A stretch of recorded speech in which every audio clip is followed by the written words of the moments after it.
കൂജന്തം രാമ രാമേതി മധുരം മധുരാക്ഷരം ആരുഹ്യ കവിതാശാഖ വന്ദേ വാൽമീകികോകിലം ഭൂതം സരസ് മഹദാഹയ ഭട്ടനാദ ശ്രീഭക്തിസാരകുലശേഖര യോഗിവാഹൻ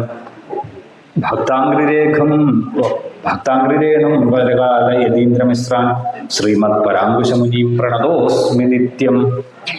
രാമാനുജതയാപാത്രം ജ്ഞാനവൈരാഗ്യഭൂഷണം ശ്രീമദ് വെങ്കിടനാഥാര്യ വന്ദേ വേദാന്തദേശികം. യോ നിത്യമച്യുതപദാംബുജയുഗ്മരുഗ്മ വ്യാമോഹിതസ്തദിതരാൻ തൃണായ മേനേ അസ്മദ്ഗുരോർഭഗവതോസ്യ ദയൈകസിന്ധോ രാമാനുജസ്യ ചരണൗ ശരണം പ്രപദ്യേ. മാതാപിതാ യുവതയസ്തനയാ വിഭൂതി സർവം യദേവ നിയമേന മതയുഗ്നയാനം ആദ്യസ്യ നകുലപതേർവകുലാഭിരാമം ശ്രീമത്തദംഘ്രിയുഗളം പ്രണമാമി മൂർധന. കവിതാർഹിക സിംഹായ കല്യാണഗുണശാലിനെ ശ്രീമദ് വെങ്കിടനാഥാര്യ വന്ദേ വേദാന്ത ഗുരവേ നമ. കുങ്കുമാങ്കിതവർണായ കുന്ദേന്ദുധവളായ വിഷ്ണുവാഹന നമസ്തുഭ്യം നമസ്തേ പക്ഷിരാജായ തേ നമ. യസ്യദ്വിതരവക്ത്രാദ്യവാരിഷാദ്യപരശതം വിഘ്നം നിഘ്നന്തി സതതം വിക്ഷസേനം തമാശ്രയേ. ജ്ഞാനാനന്ദമയം ദേവം നിർമ്മലസ്ഫടികാകൃതിം ആധാരം സർവവിദ്യാനാം ഹയഗ്രീവമുപാസ്മരേ. വാൽമീകി രാമായണത്തിന്റെ 2ാം ദിനം. അയോധ്യാകാന്ഡം മുതലാണ് ഇന്ന് പാരായണം ആരംഭിക്കുന്നത്. നമ്മളുടെ വാൽമീകി രാമായണത്തിന്റെ നിയമം പറയുമ്പോൾ ആദ്യ ദിനം ബാലകാന്ഡം പരിപൂർണമായിട്ടും സമർപ്പിച്ച് അയോധ്യാകാന്ഡത്തിന്റെ ആദ്യ അധ്യായം മുതലാണ് 2ാം ദിനം പാരായണം ആരംഭിക്കുക. 7 കാണ്ഡങ്ങളായിട്ടാണ് വാൽമീകി രാമായണം. 7 കാണ്ഡങ്ങൾ നമ്മൾ സൂചിപ്പിച്ചു. 7 കിരണങ്ങളാണ് സൂര്യനിൽ നിന്നും നമ്മളിലെ ഭൂമിയിലേക്ക് എത്തിച്ചേരുന്നത്. അതുപോലെ 7 ഛന്ദസ്സുകൾ, ഓരോ കാവ്യത്തിനും അല്ലെങ്കിൽ ഓരോ വാക്കിനും ഓരോ ഛന്ദസ് എന്നാണ്. ഗായത്രി, അതോടൊപ്പം തന്നെ ഉഷ്ണിക്ക്, അനുഷ്ടുപ്പ്, ബൃഹതി, അതോടൊപ്പം തന്നെ അവിടെ പങ്ക്തി, ജഗതി എന്ന് തുടങ്ങുന്ന ഛന്ദസ്സുകൾ 7. അതിലാണ് അനുഷ്ടുപ്പ് വൃത്തത്തിൽ വരുന്ന ഛന്ദസ്സിലാണ് മാ നിഷാദ എന്ന് പറയുന്ന ശ്ലോകം വാൽമീകിയുടെ മുഖത്ത് നിന്നും നിർഗളിച്ചത്. ബ്രഹ്മദേവൻ അതിനെ തന്നെ അടിസ്ഥാനമാക്കി പറഞ്ഞു, അതേ ഛന്ദസ്സില് അതേ വൃത്തത്തിൽ തന്നെ അങ്ങ് ഒരു കാവ്യം രചിക്കൂ, എല്ലാ തരത്തിലും ആ രാമചരിതത്തെ അങ്ങയുടെ മനസ്സിൽ വേണ്ട രീതിയിൽ തെളിവാകും. അങ്ങനെ വാൽമീകി രചിച്ചതാണ്. ഇന്നലെ നമ്മളതൊക്കെ സൂചിപ്പിച്ചു. ഇവിടെ 2ാമത്തെ ആ കാണ്ഡം ആരംഭിക്കുന്ന സമയത്ത് അവിടെ സൂചിപ്പിച്ചു, ഗച്ഛമാതുലകുലം ഭരതേന തദാനഘ ശത്രുഘ്നോ നിത്യശത്രുഘ്നോ നീത പ്രീതി പുരസ്കൃത. ഈ 2ാമത്തെ ദിനം ശത്രുഘ്നൻ ആരാണ് എന്നാണ് പറയപ്പെടുന്നത്. നാളെ പറയും ഭരതൻ ആരാണ്, പിറ്റേ ദിവസം ലക്ഷ്മണൻ ആരാണ് എന്നിങ്ങനെ ഓരോ ദിവസവും വ്യംഗ്യമായിട്ട് വാൽമീകി സൂചിപ്പിച്ചിട്ടുണ്ട്. അവരൊറ്റ ശ്ലോകത്തിൽ തന്നെ സൂചിപ്പിക്കുന്നു, ശത്രുഘ്നോ നിത്യ ശത്രുഘ്ന. പൊതുവെ നമുക്ക് രാമായണത്തെക്കുറിച്ച് കൂടുതൽ അറിയുന്ന സജ്ജനങ്ങള്, നമ്മളെയൊക്കെ ഒരു കഥകളിൽ കൂടുതലും പ്രാധാന്യം വന്നിട്ടുള്ളത് രാമന് പ്രാധാന്യമുണ്ട്, പിന്നെ രാമന്റെ നിഴലായി നിന്ന ലക്ഷ്മണന് പ്രാധാന്യമുണ്ട്, ഭരതന്, നമ്മുടെ കൂടൽമാണിക്കത്തെ ഭരതസ്വാമി ആ ഭരതന് പ്രാധാന്യം കൊടുത്തിട്ടുണ്ട്. പക്ഷേ ശത്രുഘ്നന് ഒരു ലവണാസുരനെ വധിച്ചു എന്നുള്ള ഒരു കാര്യത്തെ മുൻനിർത്തി അല്ലാതെ കൂടുതലായിട്ട് ശത്രുഘ്നന് അധികം നമ്മൾ പൊതുമധ്യത്തിൽ അല്ലെങ്കിൽ ആധ്യാത്മിക മേഖലയിലൊന്നും വലിയ രീതിയിൽ ചർച്ച ചെയ്യപ്പെട്ടിട്ടില്ല എന്നാണ് എൻ്റെ ഒരു തോന്നല്. അപ്പോ അത് വാൽമീകി അവിടെ വിസ്തരിച്ച് തന്നെ പറഞ്ഞു. ഒറ്റ ശ്ലോകത്തിലാണ് പറഞ്ഞത്. അതിന്റെ വ്യാഖ്യാനത്തില് അവിടെ ഗോവിന്ദരാജര് പറഞ്ഞു, എന്താണ് ശത്രുഘ്നൻ? നിത്യശത്രുഘ്ന. നിത്യശത്രുഘ്നൻ ആ വാക്കിനെ നമ്മൾ സംസ്കൃത പദാവലിയിൽ എടുത്തു നോക്കുമ്പോൾ ശത്രുക്കളെ തോൽപ്പിക്കുന്നവൻ. അത് ശത്രുഘ്നൻ മാത്രമല്ല, രാമൻ രാവണനെ ആണ് വധിച്ചത്. ലക്ഷ്മണൻ നിരവധി, രാവണിയെ ഉൾപ്പെടെയുള്ള നിരവധി അസുരന്മാരെ, രാക്ഷസന്മാരെ ഒക്കെ വധിച്ചു. അതോടൊപ്പം തന്നെ ഭരതൻ ദുഷ്ടരായ ഗന്ധർവന്മാരെയൊക്കെ എതിർത്തു നിശ്ചയിച്ച ഒരു പേര്. ഇതെന്താണ് എന്ന് പിന്നീടുള്ള ശ്ലോകങ്ങളിൽ നാം പറഞ്ഞു വെച്ചു. അവിടെ കേകയ രാജ്യത്തിന്റെ പുത്രി അശ്വതിയുടെ പുത്രിയാണ് കൈകേയി. ദശരഥൻ 353 വിവാഹങ്ങൾ ചെയ്തു എന്നാണ്. ആദ്യ പത്നി കൗസല്യ. അങ്ങനെ വിവാഹം ചെയ്തു. പക്ഷെ അവരിൽ ആരും സന്താന ഭാഗ്യം, ഒരു പുത്ര സന്താന ഭാഗ്യം ഉണ്ടായില്ല. ഒരു പുത്രി ഉണ്ടായി എന്ന് നമ്മൾ പറഞ്ഞു, ശാന്ത എന്നാണ് പേര്. അവിടെ പുത്രനില്ലാത്ത ദുഃഖം കാരണം അദ്ദേഹം നിരവധി വിവാഹങ്ങളൊക്കെ ചെയ്തു. അപ്പൊ കേകയ രാജ്യത്തിലെ അശ്വതിയെ വിവാഹം കഴിക്കുമ്പോൾ അവിടെ അശ്വതിയാകുന്ന രാജാവ് ഒരു വ്യവസ്ഥ വെച്ചിരുന്നു, കന്യാശുൽക്കം. കൈകേയിൽ നിന്നും ജനിക്കുന്ന പുത്രന് ആയിരിക്കണം അയോധ്യയുടെ രാജാവ്. അപ്പോ അന്ന് സന്താനമില്ലാത്തതിന്റെ പേരിൽ പറഞ്ഞ വാക്കിനെ സ്വീകരിച്ചുകൊണ്ട് വിവാഹം നടത്തി. ഇത് തന്നെ നമുക്ക് ഈ ദശരഥന്റെ പൂർവജനായ ഹരിശ്ചന്ദ്രന്റെ കാര്യത്തിലും നമുക്ക് കണക്കാകാം. ആ കഥയിൽ അറിയാം, ഒരു പുത്രനില്ലാതെ ദുഃഖിച്ചു. ആ പുത്രനില്ലാതെ ദുഃഖിക്കുന്ന ഹരിശ്ചന്ദ്രൻ അവസാനം വരുണനെ പ്രീതിപ്പെടുത്താൻ ഒരു യാഗം നടത്തി. വരുണൻ പറഞ്ഞു, അങ്ങക്ക് ഒരു പുത്രനെ ഞാൻ തരാം, എന്റെ അനുഗ്രഹം കൊണ്ട് ഒരു പുത്രനെ അങ്ങക്ക് ലഭിക്കും. പക്ഷെ ഈ പുത്രനെ തന്നെ അങ്ങ് ആ ബലിയായിട്ട് എനിക്ക് നൽകണം. അപ്പൊ എന്തെങ്കിലും ആവട്ടെ, ഒരു പുത്രനുണ്ടാകണം, തൽക്കാലത്തെ കാര്യം നടക്കണം എന്ന് ചിന്തിച്ച് ഹരിശ്ചന്ദ്രൻ അതിന് ആ ഒരു പ്രാർത്ഥനയെ സ്വീകരിച്ചു എന്നാണ്. പിന്നീട് ഹരിശ്ചന്ദ്രൻ പലതരത്തിൽ ഈ വരുണനെ, തന്റെ പുത്രനെ രക്ഷിക്കാനായിട്ട് പലതരത്തിലുള്ള കള്ളങ്ങൾ പറഞ്ഞു എന്ന് ദേവീ ഭാഗവതത്തില് കേൾക്കാം. പക്ഷെ ഇത് ഒരു പരിധി കഴിഞ്ഞപ്പോഴാണ് ആ ഹരിശ്ചന്ദ്രൻ തീരുമാനിച്ചത്, ഇനി ജീവിതത്തിലെ കള്ളം ഞാൻ പറയില്ല.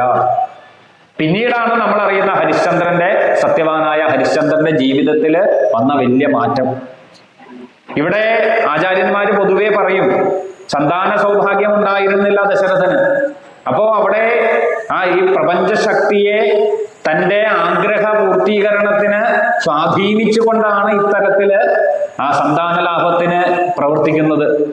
ആചാര്യന്മാര് നമ്മളുടെ സനാതനധർമ്മം ഇതുപോലെയുള്ള കഥകളെ എന്തിനാ നമ്മുടെ മുമ്പിലേക്ക് വെക്കുന്നത്? സൂര്യവംശത്തിന്റെ തുടക്കത്തിൽ തന്നെ പറഞ്ഞു, വൈവസ്വത മനു ശ്രാദ്ധദേവന് സന്താനം ഉണ്ടായില്ല. ഇതുപോലെ തന്നെ കുലഗുരുവായ വസിഷ്ഠനെ കൊണ്ടൊരു യാഗം ചെയ്യിച്ചു. ചെയ്യിക്കുന്ന അവസരത്തില് ഒരു പുത്രൻ ഉണ്ടാകാൻ വേണ്ടിയാണ് യാഗം ചെയ്തത്. പക്ഷെ കുട്ടി ഉണ്ടായപ്പോൾ അത് പെൺകുട്ടിയായിട്ട് മാറി. എന്താ കാരണം എന്ന് അന്വേഷിച്ചപ്പോ പറഞ്ഞു, രാജ്ഞിക്ക് ഒരു പുത്രി ഉണ്ടാകാനായിരുന്നു ആഗ്രഹം. അപ്പോ ഈ തരത്തില് പിന്നീട് ആള് സ്ത്രീയും പുരുഷനുമായിട്ട് മാറിയ ഇള, അതോടൊപ്പം തന്നെ സുദ്യുമ്നൻ, ഈ ചരിതങ്ങളൊക്കെ നമുക്ക് അറിയാം നല്ലതുപോലെ. അപ്പൊ പറഞ്ഞു വന്നത്, അത്തരത്തില് ഈ പ്രപഞ്ചത്തിൽ നമുക്ക് എന്താണോ ഈശ്വരനായിട്ട് നിശ്ചയിച്ചിരിക്കുന്നത് അതിനെ മറികടക്കാൻ നമ്മൾ പല മാർഗങ്ങളും അന്വേഷിക്കും. അതിനെ തുടർന്നാണ് യജുർവേദത്തിന്റെ ഒക്കെ ആരംഭം തന്നെ. കർമ്മങ്ങളിലൂടെ ഈശ്വര പ്രീതിയെ നേടിയെടുത്ത് നമ്മൾക്ക് അനുകൂലമായിട്ട് നമ്മൾ മാറ്റുന്നു. അതുകൊണ്ടാണ് ഋതം സത്യം പരബ്രഹ്മം പുരുഷം കൃഷ്ണപിംഗളം ഊർധരേതം വിരൂപാക്ഷം വിശ്വരൂപായ വൈ നമോ നമ. നാരായണ ഉപനിഷത്തിലെ ഒരു വാക്കാണ്. നമ്മളൊക്കെ ജീവിതത്തിൽ മനസ്സിലാക്കേണ്ടതും നടപ്പിൽ വരുത്തേണ്ടതുമാണ്. വളരെ നിസ്സാരമാണ്. ഋതം സത്യം. ഈ പ്രപഞ്ചത്തിനൊരു താളമുണ്ട്. കാരണം ഋതം എന്ന് പറയുന്ന വാക്കിനർത്ഥം നമുക്കറിയാം, ഇംഗ്ലീഷിലും ഏത് ഭാഷയിലാണെങ്കിലും ഋതം എന്ന് പറഞ്ഞാൽ ഒരു താളം. ഇവിടെ നടക്കേണ്ടതുപോലെ നടക്കാവൂ. നമ്മൾ അതിന് വിരുദ്ധമായിട്ട് ഒരു കാര്യം നമ്മളുടെ ശക്തി ഉപയോഗിച്ച് ചെയ്യുമ്പോൾ അതിന്റെ പ്രതിഫലനം ഉണ്ടാകും. അത് ഏത് മേഖലയിലാണെങ്കിലും എടുക്കാം. അതുകൊണ്ടാണ് രാമനും കൃഷ്ണനും ഒക്കെ വളരെ കാലം കാടുകളിൽ വനവാസം രാമൻ നടത്തുന്നു നമ്മളിനി കേൾക്കുന്നു. കൃഷ്ണന്റെ ചെറിയ കാലം മുതൽ വൃന്ദാവനത്തിലും ആ കാട്ടിലും നടന്നു. എന്തുകൊണ്ടാ? കഠോപനിഷത്തിൽ പറയുന്ന സത്യകാമന്റെ കഥയിൽ ഇത് തന്നെയാ പറയുന്നത്. ജാബാലയുടെ പുത്രൻ സത്യകാമൻ. എന്താ, പ്രകൃതിയെ കൂടുതൽ അറിയാനെങ്കിൽ നമ്മൾ കാടുകളിലേക്ക് ഇറങ്ങി ചെന്ന് കഴിഞ്ഞാൽ നമ്മളുടെ മനസ്സിലുള്ള പല കാര്യങ്ങളെയും പ്രകൃതി നമുക്ക് പഠിപ്പിച്ചു തരും. നമുക്കൊരു സാധുവിനെ കാണുമ്പോൾ ഒരു കാരുണ്യം തോന്നും. പക്ഷേ ആ കാരുണ്യം തോന്നിയാൽ കുഴപ്പമില്ല. പക്ഷെ അത് മറ്റൊരു ജീവജാലത്തിന്റെ ഭക്ഷണമായി തീരുന്നതിനെ നമ്മൾ എതിർക്കാൻ പാടില്ല. ഇപ്പൊ ഒരു സിംഹം, ആ സിംഹത്തിന്റെ ഇരയാകുന്ന മാനിനെയോ മുയലിനെയോ അത് വേട്ടയാടി അതിനെ ഭക്ഷിക്കുന്ന സമയത്ത് നമ്മള് അയ്യോ മുയല്, മാൻ ഇത് പാവമല്ലേ, അതിനെ ഇങ്ങനെ ഉപദ്രവിക്കാവോ, അതിനെ സംരക്ഷിക്കേണ്ടതല്ലേ എന്ന് ചിന്തിച്ചാൽ നമ്മൾ പ്രകൃതിയോട് ചെയ്യുന്ന ദ്രോഹമാണ്. സിംഹത്തിന്റെ ഭക്ഷണത്തെയാണ് നമ്മൾ തടയുന്നത്. ഇങ്ങനെ ഓരോ കാര്യത്തിനും ഈ പ്രകൃതി അമ്മയാകുന്ന ആ പ്രകൃതി ശക്തി ഓരോന്നിനും ഓരോ വ്യവസ്ഥ വെച്ചിട്ടുണ്ട്. അതുകൊണ്ട് തന്നെയാണ് ഈ വ്യവസ്ഥയെ നമുക്ക് മറികടക്കാൻ പാടില്ല. അവിടെ വളരെ വിശ്വവിഖ്യാതമായ അവിടെ നമ്മുടെ വില്യമംഗല സ്വാമിയുടെ കഥ നല്ലതുപോലെ നമ്മൾ കേട്ടിട്ടുള്ളതല്ലേ. 3 ജന്മം അദ്ദേഹത്തിന് സ്വീകരിക്കേണ്ടി വന്നു അല്ലേ? അറിയില്ലേ കഥ? അത് പറയണോ? വില്യമംഗല സ്വാമിയുടെ കഥ അറിയാലോ? അറിയില്ലേ? അപ്പൊ വില്യമംഗല സ്വാമിക്ക് ഒരു നല്ല തലവേദനയോ വയറുവേദനയോ ഇവന് മാറി മാറി പറയും. എന്തോ ഒരു ശരീര അസ്വസ്ഥത ഉണ്ടായിരുന്നു. എന്നും കൃഷ്ണൻ പൂജയ്ക്ക് സഹായിക്കാൻ വരും. കൃഷ്ണനോട് പറഞ്ഞു, പലതവണ പറഞ്ഞു. കൃഷ്ണൻ അത് കേട്ട വഴി നോക്കില്ല അങ്ങോട്ട്. എന്തെങ്കിലും പൂജാദ്രവ്യം എടുത്തു വെക്കുകയാണെങ്കിൽ ഈ കാര്യം പറയും. തന്റെ ജോലി മാത്രമേ കൃഷ്ണൻ ചെയ്യൂ, ഇത് ചെവി കൊടുക്കാറില്ല പറഞ്ഞ കാര്യം. കുറെ കാലം കഴിഞ്ഞു. കൃഷ്ണൻ ഇത് പറഞ്ഞിട്ട് ഒരു പ്രതികരണവും ഇല്ലാതെ വന്നപ്പോ തന്നെ അവിടെ ശിവാങ്ങള്, കൊക്കുന്നത്ത് ശിവാങ്ങൾ എന്നറിയപ്പെടുന്ന ആ മഹാത്മാവിനെ, ശൈവനാണ്. അപ്പൊ അദ്ദേഹത്തോട് തന്റെ ഈ ശാരീരിക ബുദ്ധിമുട്ട് പറഞ്ഞു. അപ്പൊ അദ്ദേഹം പറഞ്ഞു, ഞാനൊരു ഭസ്മം ജപിച്ചു തരാം, അങ്ങത് സ്വീകരിക്കുമോ എന്ന് എനിക്കറിയില്ല, വൈഷ്ണവനാണ് അങ്ങ്. പറഞ്ഞു, എന്റെ വേദന മാറാൻ എന്തായാലും, നമ്മളൊക്കെ പറയില്ലേ, എന്ത് കഴിച്ചാലും ശരി എന്റെ വേദന മാറണം. നമ്മളും അങ്ങനെയാണ്. അങ്ങനെ ആ മനുഷ്യൻ ഭസ്മം സ്വീകരിച്ചു എന്നാണ്. ഭസ്മം സ്വീകരിച്ചു, തന്റെ ആ ബുദ്ധിമുട്ട് മാറി. പിറ്റേ ദിവസം കണ്ണനെ കാത്തിരുന്നു. കണ്ണൻ വന്നപ്പോ പറഞ്ഞു, ഞാൻ കുറെ കാലമായില്ലേ കണ്ണ പറയുന്നത് എന്റെ ശരീര ബുദ്ധിമുട്ടിനെ മാറ്റി തരാൻ, അങ്ങ് തയ്യാറായില്ലല്ലോ. ശിവന്റെ ഭക്തനായ ആ ശിവാങ്ങൾ വേണ്ടി വന്നു എന്റെ ആ അസ്വസ്ഥത മാറാൻ. അപ്പോ അദ്ദേഹത്തിന്റെ മുമ്പിൽ കണ്ണൻ തന്റെ കൈകൾ ശിരസിലേക്ക് വെച്ചു. അയ്യോ എന്നുള്ള ഭാവത്തിലിരുന്നു. കഷ്ടമായി പോയി വില്യമംഗലം. ഈ പ്രാരാബ്ധം, ഈ ശരീരത്തിൽ അങ്ങ് അനുഭവിക്കേണ്ട പ്രാരാബ്ധം ഈ ശരീരം കൊണ്ട് അനുഭവിക്കട്ടെ എന്ന് വിചാരിച്ചിട്ടാണ് ഞാൻ മിണ്ടാതിരുന്നത്. അങ്ങ് പ്രതിവിധി കണ്ട് ഈ ശരീര ദുരിതത്തെ മാറ്റി വെച്ചത് കൊണ്ട് ഇനി അങ്ങക്ക് 3 ജന്മം കൂടി ജനിക്കേണ്ടി വരും. കാരണം പൂർവജന്മാർജിതം കർമ്മം ആധിവ്യാധിരൂപേണ ജായതേ ആണ് പറഞ്ഞിരിക്കുന്നത് ശാസ്ത്രം. നമുക്കുണ്ടാകുന്ന ആധികള് ഇത് മുഴുവനും നമ്മൾ സമ്പാദിച്ചു വെച്ചതാണ്. അതുകൊണ്ട് ഈശ്വരനെ ഒരിക്കലും നമ്മൾ അനുഭവിക്കുന്ന ദുരിത ദുഃഖങ്ങളെ പഴി പറയരുത്. ഈശ്വരൻ നിസ്സഹായകനാണ്. അവിടെ നമ്മൾ ചെയ്തു വെച്ചതിന്റെ കർമ്മഫലം നമ്മൾ കൊണ്ടുവരികയാണ്. അതാണ് ഓരോ ജന്മങ്ങളും നമ്മൾ സ്വീകരിക്കുമ്പോഴും പുനരഭിജനനം, പുനരഭിമരണം, ഈ കർമ്മചക്രത്തിൽ കിടന്നാണ് നമ്മൾ കറങ്ങിക്കൊണ്ടിരിക്കുന്നത്. അപ്പൊ നമ്മൾ സമ്പാദിച്ചതിനെ ഈ ജന്മം നമ്മൾ അനുഭവിച്ചില്ലെങ്കിൽ വരുന്ന ജന്മങ്ങൾ അനുഭവിക്കേണ്ടി വരും. ഇതിനെ പൂർണ്ണമായിട്ടും മാറ്റണം. എങ്ങനെയാണ് ഒരിക്കൽ പോലും കർമ്മമില്ലാതിരിക്കുന്നത്? ഗീതയിൽ ഭഗവാൻ പറഞ്ഞു തന്നിട്ടുണ്ട്. സർവകർമാൻ പരിത്യേജ മാമേവ ശരണം വ്രജ എന്ന് പറഞ്ഞാൽ ഒരു കർമ്മവും ചെയ്യേണ്ട, വെറുതെ ഇരിക്കാനല്ല. ചെയ്യുന്ന കർമ്മങ്ങൾ കൃഷ്ണാർപ്പണമസ്തു, രാമാർപ്പണമസ്തു. അതാണ് മേൽപ്പത്തൂരും പറഞ്ഞിരിക്കുന്ന അർച്ചിരാദി മാർഗത്തെക്കുറിച്ച് നാരായണീയത്തിൽ സൂചിപ്പിക്കുന്നത്. നമ്മൾ ചെയ്യുന്ന കർമ്മങ്ങളെല്ലാം ആ ഭഗവത് അർപ്പണമായിട്ട് വേണം നമ്മൾ ചെയ്യാൻ. അപ്പോൾ അതിൽ നിന്ന് ഒരു ഫലവും നമ്മളിലെ ബാധിക്കില്ല. ഇപ്പൊ നമ്മളിവിടെ ചെയ്യുന്നു ഭഗവാന്റെ പുനരുദ്ധാരണം. ഇത് നമ്മളുടെ ആവശ്യത്തിനാൽ ഭഗവാന് വേണ്ടി നമ്മൾ ചെയ്യുന്ന സമർപ്പണമാണ്. എന്നെ കൊണ്ട് ചെയ്യാൻ പറ്റുന്നത് ഭഗവാനെ അങ്ങേക്ക്, ഭഗവാൻ തന്നിരിക്കുന്നതേ നമുക്കുള്ളൂ. എത്ര കാലം ഇവിടെ ആയുസ്സുണ്ട് ഈ ഭൂമിയിൽ? ആയുരാരോഗ്യത്തോടു കൂടി നമ്മൾ ഇരിക്കും. എനിക്കും ഇവിടെ ഇരിക്കുന്ന ആർക്കും ഒരു ഉറപ്പ് പറയാൻ സാധ്യമല്ല. അപ്പൊ കിട്ടിയ സമയത്ത് നമ്മൾ ചെയ്യുന്ന പൂജകൾ മുഴുവൻ ഭഗവാന് സമർപ്പിക്കണം. ഇപ്പോഴും ഒരു സംശയം, ഇന്നത്തെ കാലത്ത് ഈ പൂജ എന്ന് പറയുമ്പോൾ എല്ലാവരും ധരിക്കുക അകത്ത് കയറി പുഷ്പം ഇടുന്നതിനെയാണ് പൂജ, അല്ലെങ്കിൽ ഇവിടെ നടത്തുന്നതാണ് പൂജ എന്ന് തെറ്റിദ്ധാരണ ഇന്ന് സമൂഹത്തിൽ വളരെയധികം ഉണ്ട്. അങ്ങനെയല്ല, നമ്മൾ ചെയ്യുന്ന എല്ലാ കർമ്മങ്ങളും അത് ഗോപികമാര് പഠിപ്പിച്ചത്. യാതൊരു പാണ്ഡിത്യവും വലിയ വേദപണ്ഡിതര് ഒന്നും അല്ലാത്ത ഗോപികമാര് നിസാരമായിട്ട് ജീവിതത്തിൽ കാണിച്ചു തന്നു. അതുകൊണ്ടാണ് വന്ദേ നന്ദവ്രജ സ്ത്രീണാം പാദരേണും അഭീഷ്ണശം എന്ന് അവിടെ ഉദ്ധവര് പറയാൻ കാരണം. രാവിലെ എഴുന്നേൽക്കുമ്പോൾ ഭഗവാനെ ഇന്നത്തെ ദിവസം എനിക്ക് തന്നല്ലോ, ഇന്നത്തെ ദിവസം ഞാൻ ചെയ്യുന്ന കർമ്മങ്ങൾ മുഴുവൻ അങ്ങയ്ക്കുള്ള പൂജകളായിട്ട് തീരണം. അങ്ങനെ നമ്മൾ ചെയ്യുന്ന ഓരോ കർമ്മവും ഭഗവാൻ രാമാർപ്പണമസ്തു, കൃഷ്ണാർപ്പണമസ്തു, ഇങ്ങനെ നമ്മൾ ചെയ്തുകൊണ്ടിരിക്കുമ്പോൾ ഒരു കർമ്മവും നമ്മളെ ബാധിക്കാതെ വരും.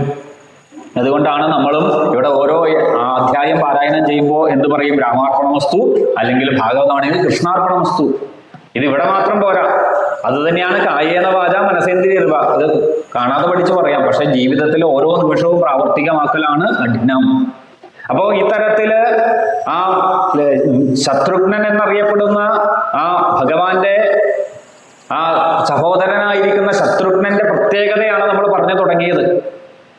എല്ലാവരെയും എതിരിട്ട് തോൽപ്പിക്കാനായിട്ട് ഈ പറയുന്ന അവതാര പുരുഷന്മാർക്കൊക്കെ സാധിക്കും. പക്ഷെ ശത്രുഘ്നന്റെ മഹത്വം അതല്ല. ബാക്കി എല്ലാവരും തന്നെ, ലക്ഷ്മണനായാലും ഭരതനായാലും എല്ലാം രാമന് വേണ്ടി ചെയ്തു, ഈശ്വരന് വേണ്ടി എല്ലാ കർമ്മവും അർപ്പിച്ചു ചെയ്തു. പക്ഷേ ശത്രുഘ്നൻ ചെയ്തത് എന്താ? ദാസന്റെ ദാസനായിട്ട് മാറിയെന്നാണ്. ഭഗവാനെ അല്ല ആര് ആശ്രയിച്ചത്? ശത്രുഘ്നൻ. പിന്നെയോ ഭഗവാന്റെ ദാസനായ ഭരതനെയാണ് ആശ്രയിച്ചത്. അഹം ഭക്തപരാധീനോ, ഭഗവാൻ തന്നെ പറഞ്ഞിട്ടുണ്ട്.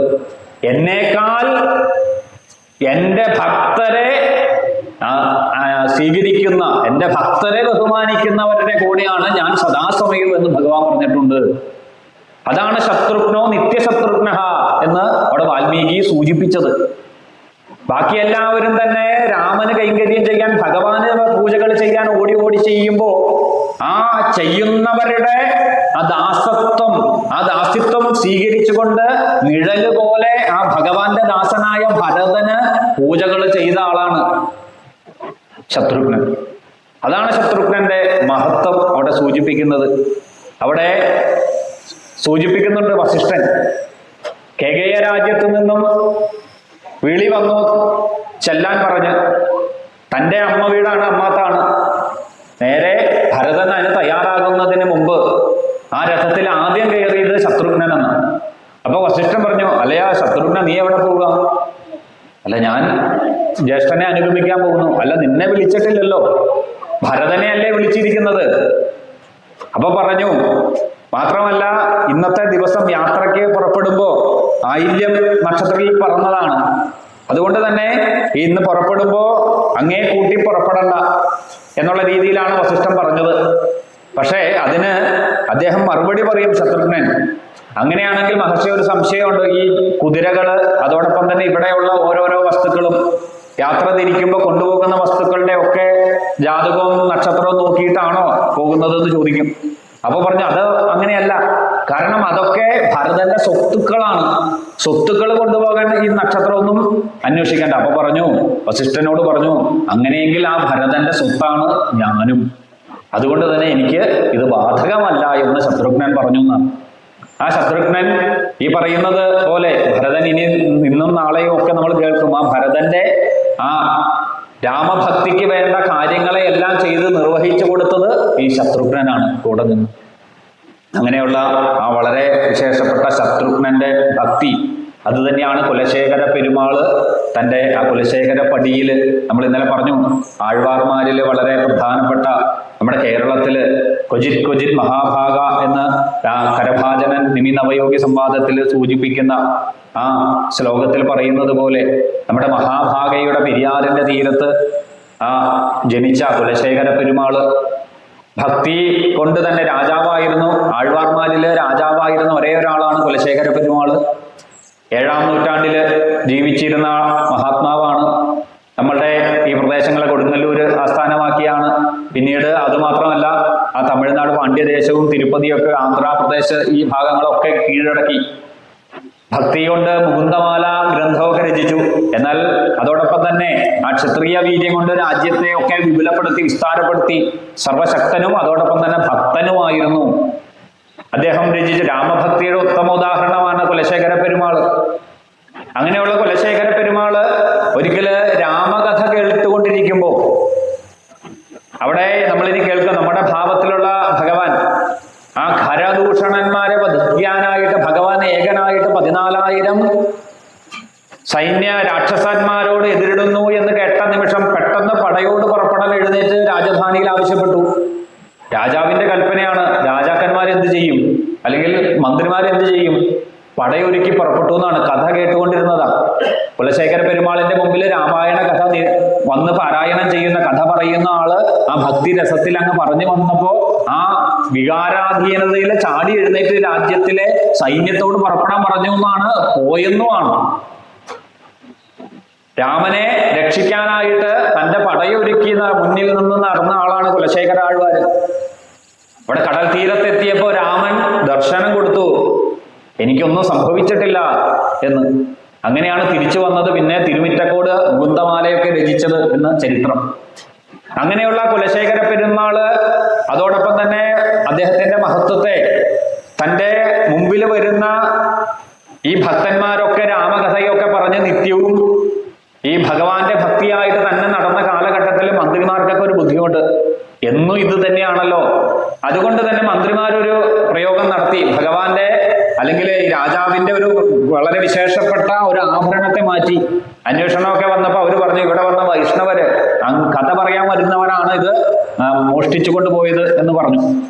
അപ്പൊ അദ്ദേഹം അത് തെളിയിക്കാൻ, അതല്ല, ഇവിടെ വന്നവരാണ്, അങ്ങനെ വൈഷ്ണവർ ഇങ്ങനെ ചെയ്തിട്ടുണ്ടെങ്കിൽ ഒരു സർപ്പങ്ങളെ കൊണ്ടുള്ള ഒരു കുടത്തില് തന്റെ കൈയിട്ട് അദ്ദേഹം തന്റെ സ്വന്തം കൈയ്യ് ആ സർപ്പങ്ങളുടെ കൂട്ടിൽ വെച്ചുകൊണ്ട് പറഞ്ഞു, ഇങ്ങനെ ഈ തരത്തിൽ വൈഷ്ണവ ഭക്തന്മാര് കഥകൾ പറഞ്ഞുകൊണ്ട് നടക്കുന്ന ആളുകളാണ്, ഭക്തന്മാരാണ്, ഭഗവാന്റെ ഭക്തന്മാരാണ് ഈ തരത്തിൽ ഒരു കർമ്മം ചെയ്തതെങ്കിൽ എൻ്റെ കയ്യിനെ ഇപ്പോ ദംശിക്കണം. അങ്ങനെ ധൈര്യത്തോടു കൂടി അതിലേക്ക് കൈയിട്ടു എന്നാണ്. മന്ത്രിമാരൊക്കെ പേടിച്ചു പോയി. അവര് ക്ഷമ പറഞ്ഞ് രാജാവിനോട് തങ്ങളുടെ തെറ്റ് ഏറ്റു പറഞ്ഞു എന്നാണ്. പിന്നീട് ശ്രീരംഗത്തേക്ക് പോയി എന്നാണ്. ഇപ്പോഴും നമുക്ക് സന്നിധിയിൽ ചെന്നാൽ കാണാം, അവിടെ തൻ്റെ മകളെ സാക്ഷാൽ രംഗനാഥന് കൊടുത്തു എന്നാണ്. അവിടെ സന്നിധി തന്നെയുണ്ട്, കേരള കുലവല്ലി നാച്ചിയാർ സന്നിധി എന്നറിയപ്പെടുന്ന സന്നിധി. ഏതായാലും ആ കുലശേഖര പെരുമാളിന്റെ വളരെ വിശേഷപ്പെട്ട ഒരു കീർത്തനമുണ്ട്. തിരുപ്പതിയിൽ അദ്ദേഹം ദർശനത്തിന് പോയപ്പോ ഭഗവാനെ ദർശിച്ച്, ഇന്നത്തെ പോലെയല്ല, യാതൊരു സൗകര്യവുമില്ല, മലയുടെ മുകളിലേക്ക് കഷ്ടപ്പെട്ടാണ് പോകാൻ പറ്റുക. പിന്നീട് ആ തിരുപ്പതിയിലെ വെങ്കടാചലപതിയുടെ മുമ്പിൽ ചെന്നു. അപ്പോഴാണ് അവിടെ അദ്ദേഹത്തിന്റെ മനോഹരമായിട്ടുള്ള ഒരു പ്രാർത്ഥനയുണ്ട്. മേൽപ്പത്തൂര് ഗുരുവായൂർ ശ്രീലകത്തിരുന്ന് കണ്ണനോട് പ്രാർത്ഥിച്ചതുപോലെ അങ്ങോട്ടും ഇങ്ങോട്ടും പറഞ്ഞും അവര് സംസാരിച്ചു എന്നാണ്. ഞാൻ ഇവിടെ നിന്നും പോകുന്നില്ല, ഇവിടെയുള്ള പുഷ്കരണി തീർത്ഥത്തിലെ ഒരു ജലമായിട്ട് ഞാൻ ഇവിടെ നിൽക്കാം. അപ്പൊ ഭഗവാൻ അകത്തുനിന്ന് മറുപടി പറഞ്ഞു, പെരുമാളെ, അങ്ങനെയെങ്കിൽ വേനൽക്കാലത്ത് ജലം വറ്റിപ്പോകും, അങ്ങ് എന്ത് ചെയ്യും? ഓ, അത് ശരിയാണല്ലോ, എന്നാൽ ഈ കുളത്തിലുള്ള മീനായിട്ട് മാറാം. അപ്പൊ മീനിനും ഇതുപോലെ തന്നെ സംഭവിക്കുമല്ലോ. പിന്നീട് ഇവിടെയുള്ള ഒരു മരമായിട്ട് മാറാം എന്ന് പറഞ്ഞപ്പോ പറഞ്ഞു, മരം നാളെ ആരെങ്കിലും വെട്ടിക്കൊണ്ടുപോയാലോ? ഇവിടെയുള്ള കല്ലായിട്ട് മാറാം. ഈ കല്ലായിട്ട് മാറിയാൽ ഈ മലയിലെ കല്ലുകളൊക്കെ ചിലപ്പോൾ ആളുകൾ മുറിച്ചു കൊണ്ടുപോകാം ഭാവിയിൽ. പറഞ്ഞു, ഭഗവാനെ, എന്നാൽ അങ്ങയുടെ പൂജയ്ക്ക് ഉപയോഗിക്കുന്ന പൂജാപാത്രമായിട്ട് ഞാൻ മാറാം. അപ്പൊ പറഞ്ഞു, അത് ഉറപ്പ് പറയാൻ പറ്റില്ല, നാളെ പുതിയൊരു പൂജാപാത്രം വരുമ്പോ പഴയ പൂജാപാത്രം മാറ്റും. അപ്പൊ ഇങ്ങനെ പല കാര്യങ്ങൾ, ഏകദേശം 10 കാര്യങ്ങൾ പറയുന്നു എന്നാണ്. അതില് 10 കാര്യങ്ങളെ പറഞ്ഞു അവസാനം പറയും, ഭഗവാനെ, എങ്കിൽ എനിക്കൊരൊറ്റ അനുമതി തന്നാ മതി. എന്റെ ശിരസില് അങ്ങയെ ദർശിക്കാൻ വരുന്ന ഭക്തന്മാര് എന്റെ ശിരസില് ചവിട്ടിക്കൊണ്ട് അങ്ങയെ ദർശനം നടത്തണം. അങ്ങയുടെ തിരുമുന്നിലെ തിരുപ്പടിയായിട്ട്, അങ്ങയുടെ മുമ്പിലുള്ള പടിയായിട്ട് ഞാൻ മാറാൻ ആഗ്രഹിക്കുന്നു. അതാണ് കുലശേഖരപ്പടി. ഇന്ന് നമ്മൾ ഭഗവാനെ ദർശിക്കുമ്പോൾ ആ ഭഗവാന്റെ തൊട്ടു മുന്നിലുള്ള ആ പടിയിൽ കയറി നിന്ന് ഭഗവാനെ ദർശിക്കും. അതിന് കുലശേഖരപ്പടി എന്നാണ്. ഇതാണ് ഭക്തന്മാര്, ദാസത്വം. ഭഗവാനെ നേരിട്ട് കാണണ്ട, ഭഗവാനെ ദർശിക്കാൻ വരുന്ന ഭക്തന്മാരുടെ ദാസനായിട്ട് മാറുക. അതാണ് ഭക്തിയുടെ അത്യുത്തമമായിട്ടുള്ള ഉദാഹരണം. അത് ഈ ശത്രുഘ്നനാണ് എന്നാണ് അവിടെ സൂചിപ്പിച്ചു വെച്ചത്. പിന്നീട് ശത്രുഘ്നനും ഭരതനും ഒക്കെ ആ കേകയ രാജ്യത്തേക്ക് എത്തിച്ചേർന്നു. ഇവിടെ രാമനും ലക്ഷ്മണനും സീതയും ഒക്കെ 12 വർഷത്തോളം ഭംഗിയായിട്ട് അവര് അയോധ്യയിൽ ജീവിച്ചു എന്നാണ്. ആ ഒരു 12 വർഷമൊക്കെ കഴിഞ്ഞപ്പോഴാണ് വീണ്ടും ഒരു ചിത്തിര മാസം, ഭഗവാൻ ജനിച്ച ആ മാസത്തില്, അവിടെ മീനമാസത്തിനും ഇടമാസത്തിനും ഇടയിൽ വരുന്ന ഒരു കാലയളവാണ് ഇപ്പൊ നമ്മൾ മലയാളത്തിൽ പറയുമ്പോൾ. അങ്ങനെയുള്ള ആ മാസസമയമായപ്പോഴാണ് അവിടെ ദശരഥന് തോന്നല്, തൻ്റെ പുത്രനെ ഇനി രാജാവായിട്ട് അഭിഷേകം ചെയ്യാം. ആദ്യം അത് നാട്ടിലെ ജനങ്ങളോട് തന്നെ, തൻ്റെ മന്ത്രിമാരോട് 8 മന്ത്രിമാരുണ്ട്, അവരോട് തന്നെ ചോദിക്കുന്നു. അതോടൊപ്പം തന്നെ വസിഷ്ഠൻ മുതലായ ഋഷിവര്യന്മാരോട് ചോദിക്കുന്നു, എൻ്റെ മനസ്സിൽ ഇങ്ങനെ ഒരു ആഗ്രഹമുണ്ട്, രാമനെ യുവരാജാവായിട്ട് അഭിഷേകം ചെയ്താലോ? അവര് പറഞ്ഞു, അത് ഇത്ര വൈകിപ്പോയത് എന്താണെന്നാണ് ഞങ്ങൾക്കൊരു സംശയം. രാമൻ എല്ലാവരാലും സമ്മതനാണ്, അത് രാമനെ ഉടനെ തന്നെ അഭിഷേകം ചെയ്തോളൂ. അങ്ങനെ രാമനെ ഉടനെ തന്നെ അഭിഷേകം ചെയ്യണം എന്ന് തീരുമാനിച്ച് സുമന്ത്രരെ വിട്ട് രാമനെ വിളിപ്പിക്കുന്നു. രാമനോട് തന്നെ പറയുന്നു, അല്ലയോ രാമ, ഒരു വ്യക്തി രാജാവാകാൻ 7 ഗുണങ്ങൾ വേണമെന്നാണ്. ഈ 7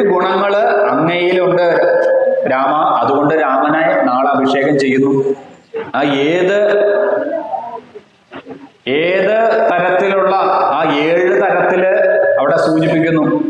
ഗോവിന്ദരാജര് ഭൂഷണത്തിലാണ് അതിന്റെ വ്യാഖ്യാനം പറയുന്നത്. ഒന്ന്, തൻ്റെ പത്നിയല്ലാതെ മറ്റൊരു പത്നിയെ ആഗ്രഹിക്കാത്ത ഒരാളായിരിക്കണം രാജ്യത്തിന് പരിപാലിക്കാൻ തക്ക ശക്തിയുള്ള ഒരാള്, അങ്ങനെ ഒരു സ്വഭാവ ഗുണം ഉണ്ടായിരിക്കണം. 2, ചൂത് കളിക്കാൻ പാടില്ല, ചൂതാട്ടത്തിന് പോകുന്ന ഒരാളായിരിക്കരുത്. അതോടൊപ്പം തന്നെ ഒരു കാര്യത്തെ പറഞ്ഞതുപോലെ മദ്യപാനം മുതലായ കാര്യങ്ങൾ പാടില്ല.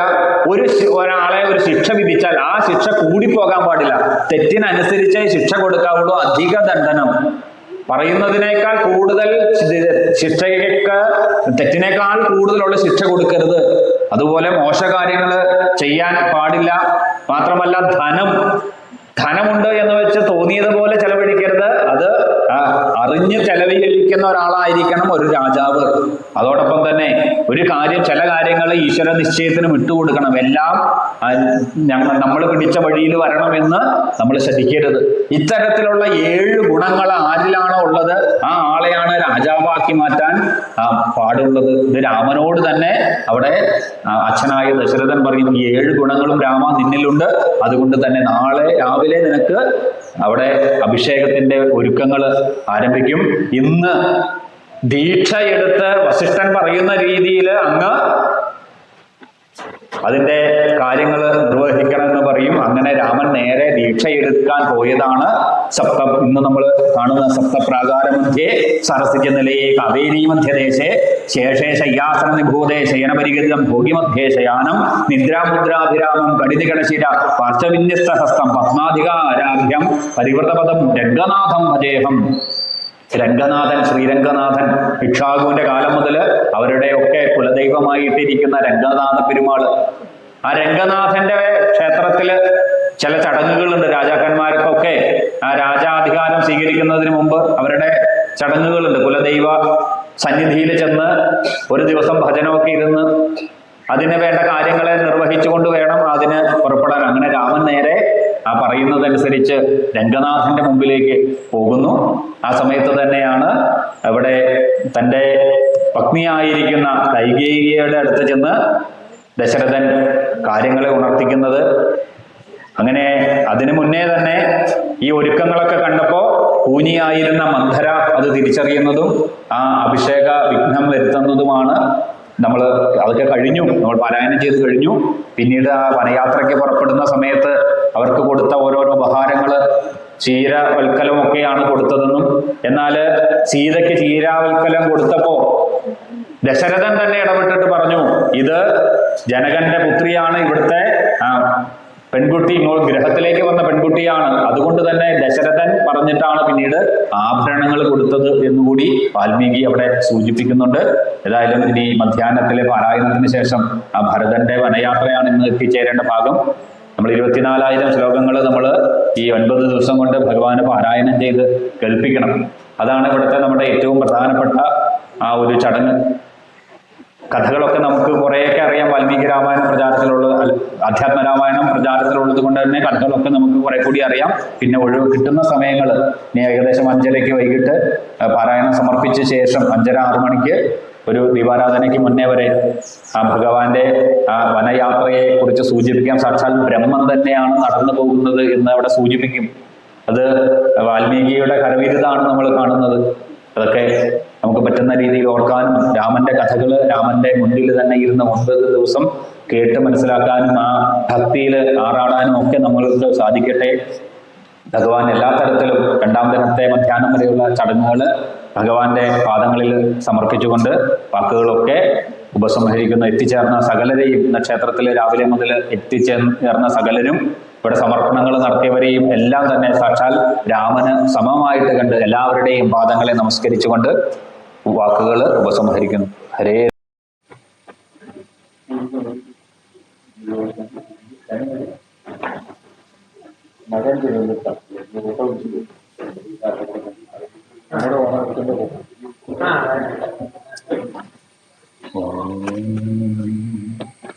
രാമ രാമ രാമ രാമ രാമ രാമ രാമ പാഹി മാം രാമപാദം ചേരണേ മുകുന്ദ രാമ പാഹി മാം. ശ്രീരാമ രാമ രാമേതി രമേ രാമേ മനോരമേ സഹസ്രനാമതത്തുല്യം രാമനാമോരാനനേ. ഓം രാമായ രാമഭദ്രായ രാമചന്ദ്രായ വേദസേ രഘുനാഥായ നാഥായ സീതായ പതയേ നമഃ. വിഘ്നേശ്വരം സുരഗണാർച്ചിതപാദപത്മം ലംബോദരം ഗിരിസുധാതനയം വരണ്യം ശൂലീസുതം ഗണപതിം വിദുമേകദന്തം വന്ദേ ഗജാനനമഹം കരുണാവയോനിധിം. മാതാപിതാ യുവതയസ്തനയാ വിഭൂതി സർവം യദേവ നിയമേന മതന്വയാനം. ആദ്യസ്സ നകുലപതേർഗുളാഭിരാമം ശ്രീമത്തധംഗ്രീകുളം പ്രണമാമി മൂർധന. യോ നിത്യമച്യുതപദാംബുജയുഗ്മരുഗ്മ വ്യോമോഹിത സ്തതിതരാണി തൃണായമേനെ. അസ്മദ്ഗുരോർഭഗവതോസ്യ ദയൈക സിന്ധോ രാമാനുജസ്യ ശരണോ ശരണം പ്രപദ്യേ. ലക്ഷ്മീനാഥ സമാരംഭാം നാഥ യാമുന മധ്യമാം അസ്മദാചാര്യപര്യന്താം വന്ദേ ഗുരുപരംപര. രാമാനുജദയാപാത്രം ജ്ഞാനവൈരാഗ്യഭൂഷണം ശ്രീമദ് വെങ്കിടനാഥാര്യ വന്ദേ വേദാന്തദേശിക. കവിതാർഹിക സിംഹായ കല്യാണ ഗുണശാലിനെ ശ്രീമദ് വെങ്കിടനാഥായ വന്ദേ വേദാന്ത ഗുരവേ നമഃ. കുങ്കുമാങ്കിതവർണായ കുന്ദേന്ദുധവളായ വിഷ്ണുവാഹന നമസ്തുഭ്യം നമസ്തേ പക്ഷിരാജായ തേ നമഃ. യസ്യദ്വിതരവക്ത്രാദ്യ പാരിഷാദ്യ പരശ്ശതം വിഘ്നം നിഘ്നന്തി സതതം വൃക്ഷസ്വേനം തമാശ്രയേ. ദാക്ഷിണ്യരമ്യാ ഗിരിശസ്യ മൂർത്തി ദേവീ സരോജാസന ധർമ്മഭക്തി. യാസാദയോ വ്യപദേശമാത്ര സ്ഫുരന്തിയേ സർവാ ശക്തിലേശേ. ഓം ശ്രീ സദ്ഗുരവേ നമഃ. നാരായണാഖില ഗുരോ ഭഗവാൻ നമസ്തേ. നാരായണാഖില ഗുരോ ഭഗവാൻ നമസ്തേ. ശ്രീമദ് വാൽമീകി രാമായണ നവാഹയജ്ഞത്തിന്റെ രണ്ടാം ദിനം ഭഗവാനും അതോടൊപ്പം തന്നെ ഭഗവത് സഹോദരന്മാരും രാമലക്ഷ്മണ ഭരത ശത്രുഘ്നന്മാരും ഒക്കെ അയോധ്യയിലേക്ക് എത്തിച്ചേർന്നതും പിന്നീട് കുടുംബ ജീവിതത്തിൽ എത്തിച്ചേർന്നുകൊണ്ട് അവര് തങ്ങളുടെ ധർമ്മങ്ങൾ അനുഷ്ഠിച്ചു വരുന്നു. ഒരിക്കല് അവിടെ സൂചിപ്പിക്കുന്നു, ദശരഥൻ തൻ്റെ ജീവിതത്തില് 60,000 വർഷത്തോളം ഭൂമിയെ പരിപാലനം ചെയ്തു എന്നാണ് കഥ സൂചിപ്പിക്കുക.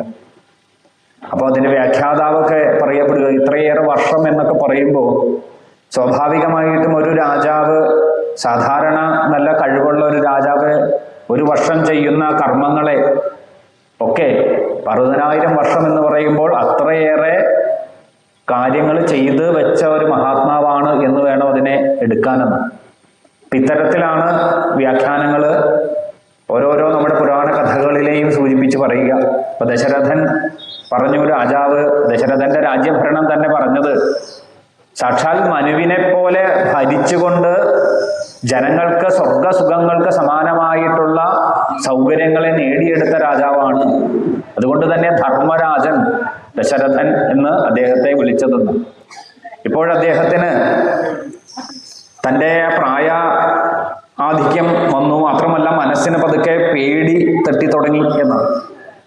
അങ്ങനെ വന്നപ്പോൾ രാഹു, അതോടൊപ്പം തന്നെ കുജൻ, ശിഖി ഇതൊക്കെ തുടങ്ങിയ ആ ഗ്രഹനിലകൾ വെച്ച് നോക്കിയപ്പോൾ തൻ്റെ ആയുസ് ഇനി അധികം ഇല്ല എന്ന് ഒരുപക്ഷെ അദ്ദേഹത്തിന് ബോധ്യപ്പെട്ടിട്ടുണ്ടാകാം.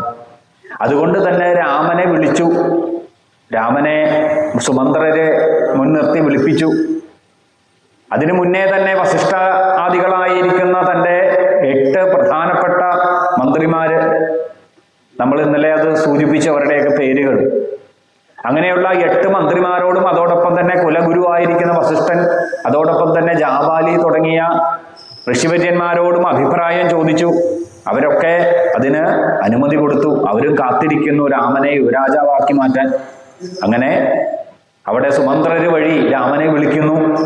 രാമനോട് പറയുന്നു, അങ്ങക്ക് 7 ഗുണങ്ങൾ, ഒരു രാജാവാകാൻ ഒരു ക്ഷത്രിയന് വേണ്ട 7 ഗുണങ്ങൾ രാമനിലുണ്ട്. അതുകൊണ്ട് രാജ്യ അഭിഷേകം ചെയ്യാനായിട്ട് തയ്യാറെടുക്കുന്നു. ആ 7 ഗുണങ്ങളെ പറഞ്ഞു. 1, ഏകപത്നി വ്രതൻ, മറ്റൊരു രാജാവിന്റെ പത്നിയെ അല്ലെങ്കിൽ മറ്റൊരു ആളുടെ പത്നിയെ ഒരിക്കലും മനസ്സിൽ പോലും ആഗ്രഹിക്കാത്ത ഉത്തമനായിരിക്കുന്ന പുരുഷൻ. മറ്റൊന്ന് രാജാക്കന്മാരുടെ ഒരു രീതിയാണ്, വിനോദമാണ് ചൂതാട്ടം. അത് രാമനിലില്ല. അതോടൊപ്പം തന്നെ ചില കാര്യങ്ങളൊക്കെ നമ്മൾ മധ്യാഹ്നത്തിൽ പറഞ്ഞതുപോലെ വിധിക്ക് വിട്ടുകൊടുക്കുന്ന ചില കാര്യങ്ങൾ നമുക്ക് ഈശ്വര നിശ്ചയം എന്നുള്ള രീതിയിൽ നമ്മൾ കൈയൊഴിയണം. എല്ലാ കാര്യങ്ങളെയും നമുക്ക് നടത്താൻ സാധ്യമല്ല. അങ്ങനെ വിധിയുടെ മുകളിൽ ഒരു ആധിപത്യവും പുലർത്താത്ത ആളാണ്. അതോടൊപ്പം തന്നെ മധുപാനം ഇല്ലാത്ത ആളാണ്. ഒരു ശിക്ഷയ്ക്ക് അധിക ദണ്ഡനം കൊടുക്കാത്ത ആളാണ്. പിന്നീട് മോശപ്പെട്ട കാര്യങ്ങൾ തൻ്റെ ആ നാവിലൂടെ പുറത്തേക്ക് വരാത്ത ആളാണ്. അതോടൊപ്പം തന്നെ ധനം രാജാവാണ്, വേണ്ടതിന് വേണ്ട പോലെ ചെലവഴിക്കണം. അത്തരത്തിൽ വേണം രാജാവ് ഒരു രാജ്യത്തെ പരിപാലിക്കാൻ. ഇങ്ങനെയുള്ള 7 ഗുണങ്ങളും നിറഞ്ഞ രാമനിന് അടുത്ത ദിവസം തന്നെ ഈ പറയുന്ന രാജ്യ അഭിഷേകം ചെയ്ത് യുവരാജാവാക്കി അവരോധിക്കപ്പെടുന്നു എന്നാണ്. ഇത് കേട്ട നിമിഷം രാമന്റെ മുഖത്തിലെ യാതൊരു ഭാവവ്യത്യാസവും ഉണ്ടായില്ല എന്ന് വാൽമീകി എടുത്തു പറഞ്ഞു. അയോധ്യ ആകുന്ന ആ രാജ്യത്തിന്റെ ഭരണാധികാരിയായി നാളെ മാറും എന്ന് അറിയപ്പെടുന്ന നിമിഷം രാമന്റെ മുഖത്ത് യാതൊരു പ്രതിഫലനവും ഉണ്ടായില്ല. അച്ഛന്റെ വാക്കിനെ ശിരസ വഹിക്കുന്നു. പറഞ്ഞു, അങ്ങ് നേരെ ചെന്ന് രംഗനാഥന് അന്നത്തെ ദിവസം ഭജനം, അങ്ങനെ നിയമങ്ങൾ അവരുടെ കുലദൈവമായിരിക്കുന്ന രംഗനാഥനെ അവിടെ പൂജകൾക്കായിട്ട് സീതയോടൊപ്പം തന്നെ ചെന്ന് ആശ്രയിക്കാനായിട്ട് പറയുന്നു. അങ്ങനെ രാമനും അതോടൊപ്പം സീതയും കൂടി ആരാധ്യ ജഗന്നാഥം ഇക്ഷാകു കുലദൈവതം, സീതയോടൊപ്പം തന്നെ ഇക്ഷാകു കുലദൈവമായിരിക്കുന്ന രംഗനാഥനെ ശ്രീരാമചന്ദ്രൻ ചെന്ന് പൂജിച്ചു എന്നാണ്. അവിടെ വ്യാഖ്യാതാവ് ഗോവിന്ദരാജര് പറയപ്പെടുന്നത് സീത രംഗനാഥനെയും നോക്കുന്നു, രാമനെയും നോക്കുന്നു. ആരെയാ പൂജിക്കുന്നത്? സാക്ഷാൽ ആ രംഗശായിയായിരിക്കുന്ന പള്ളി കൊള്ളുന്ന, അനന്തശായിയില് പള്ളി കൊള്ളുന്ന സാക്ഷാൽ രംഗനാഥനെ, അതോടൊപ്പം തന്നെ ആ രംഗനാഥന്റെ പ്രതിപുരുഷനായ ശ്രീരാമചന്ദ്രൻ പൂജിക്കുന്നു. വളരെ അസുലഭമായ മുഹൂർത്തം. രണ്ടും ഒന്ന്, പൂജിക്കപ്പെടുന്ന ആളും പൂജിക്കുന്ന ആളും ഒന്ന്. ഇത് തന്നെയാണ് നമ്മളും പൂജകളിൽ അനുവർത്തിക്ക് വരുന്നത്. ഈ ഈശ്വര പൂജയ്ക്ക് ഈശ്വരനായിട്ട് സ്വയം നമ്മൾ ആ സങ്കല്പമാത്രത്തില് ആ തലത്തിൽ എത്തിച്ചേരണമെന്നാണ്. തുല്യമായി ഇരിക്കുമ്പോഴേ പൂജ സാധ്യമാകൂ. അപ്പൊ അത്തരത്തില് ആരാധ്യ ജഗന്നാഥം ഇക്ഷാകു കുലദൈവതം, ആ ഇക്ഷാകുകുലത്തെ സംരക്ഷിക്കുന്ന കുലദൈവമായിട്ട് ഭഗവാൻ അവിടെ പൂജിക്കച്ചു എന്നാണ്. വാദ്യങ്ങൾ ഒക്കെ മുഴക്കി. അപ്പൊ അവിടെ ഗോവിന്ദരാജര് സൂചിപ്പിക്കുന്നുണ്ട്, സർവവാദ്യമയി ഖണ്ഡാനാദം സമർപ്പയാമി എന്നാണ്. 18 വാദ്യങ്ങള് നമ്മൾ പൂജയ്ക്ക് ക്ഷേത്രങ്ങളിലൊക്കെ ഉപയോഗിക്കുന്ന വാദ്യങ്ങളുണ്ട്. 18 വാദ്യങ്ങളാണ് പ്രധാനം എന്നാണ്. പക്ഷെ ആ 18 വാദ്യങ്ങൾക്ക് തുല്യമായിട്ടാണ് ഖണ്ഡാനാദം, സർവവാദ്യമയി ഖണ്ഡാനാദം സമർപ്പയാമി എന്നാണ്. അതുകൊണ്ടാണ് നമ്മൾ പൂജയ്ക്ക് മണി ശബ്ദം, ഖണ്ഡാനാദത്തിന് അത്രയേറെ വിശേഷതയുണ്ട് എന്ന് അവിടെ സൂചിപ്പിക്കുന്നു. പിന്നീട് രാമനും അതോടൊപ്പം തന്നെ സീതയും രംഗനാഥന്റെ പൂജയും മറ്റു കാര്യങ്ങൾക്കുമായി പോയ സമയത്താണ് രാജ്യത്ത് മുഴുവൻ അലങ്കാരങ്ങളൊക്കെ കൊണ്ടാടുന്നത്. ഇത് കണ്ട കൈകേയിയുടെ ദാസിയായിട്ട് കേകയ രാജ്യത്ത് നിന്നും വന്ന മന്ധര, ആ മന്ധരയ്ക്ക് എന്താണ് കാര്യമെന്ന് അന്വേഷിച്ചറിയുന്നു. അപ്പോഴാണ് രാമന് നാളെ തന്നെ പട്ടാഭിഷേകം നടത്തുന്ന വിവരം അറിയുന്നത്. നേരെ കൈകേയിയുടെ ഗ്രഹത്തിലേക്ക് ഓടിച്ചെന്നു എന്നാണ് അവിടെ പറയുന്നു. ഗോവിന്ദരാജർ പറയുന്നു, സർവ്വദേവതകളുടെയും പ്രതിപുരുഷയായിട്ടാണ് ഇപ്പോ മന്ധര അവിടെ ചെല്ലുന്നത്. കാരണം ദേവതമാരൊക്കെ പറഞ്ഞിരുന്നു, ആ ഭഗവാന്റെ ആഗമനം തന്നെ ധർമ്മ സംസ്ഥാപനാർത്ഥായ സംഭവാമി യുഗേ യുഗേ, ധർമ്മത്തെ സംരക്ഷിക്കാൻ വേണ്ടി അവതരിച്ചതാണ് ഭഗവാൻ. അപ്പൊ അതിന് വേണ്ട വളരെ പ്രധാനപ്പെട്ട ഒരു കർമ്മം നിർവഹിക്കപ്പെടേണ്ട ആളാണ് ഈ പറയുന്ന ആ മന്ധര. അതുകൊണ്ട് തന്നെ മന്ധര ഓടി നേരെ കൈകേയിയുടെ ഗ്രഹത്തിലേക്ക്, അന്തഃപുരത്തിലേക്ക് ചെല്ലുന്നു. അപ്പോഴാണ് ഈ വിശേഷങ്ങളൊക്കെ എന്തിവിടെ നടക്കുന്നു എന്ന് കൈകേയി ചോദിക്കുമ്പോൾ പറഞ്ഞു, രാജാവ് വഞ്ചിച്ചത് നീ അറിഞ്ഞില്ലേ എന്നാണ് ചോദിച്ചത് ആദ്യം തന്നെ.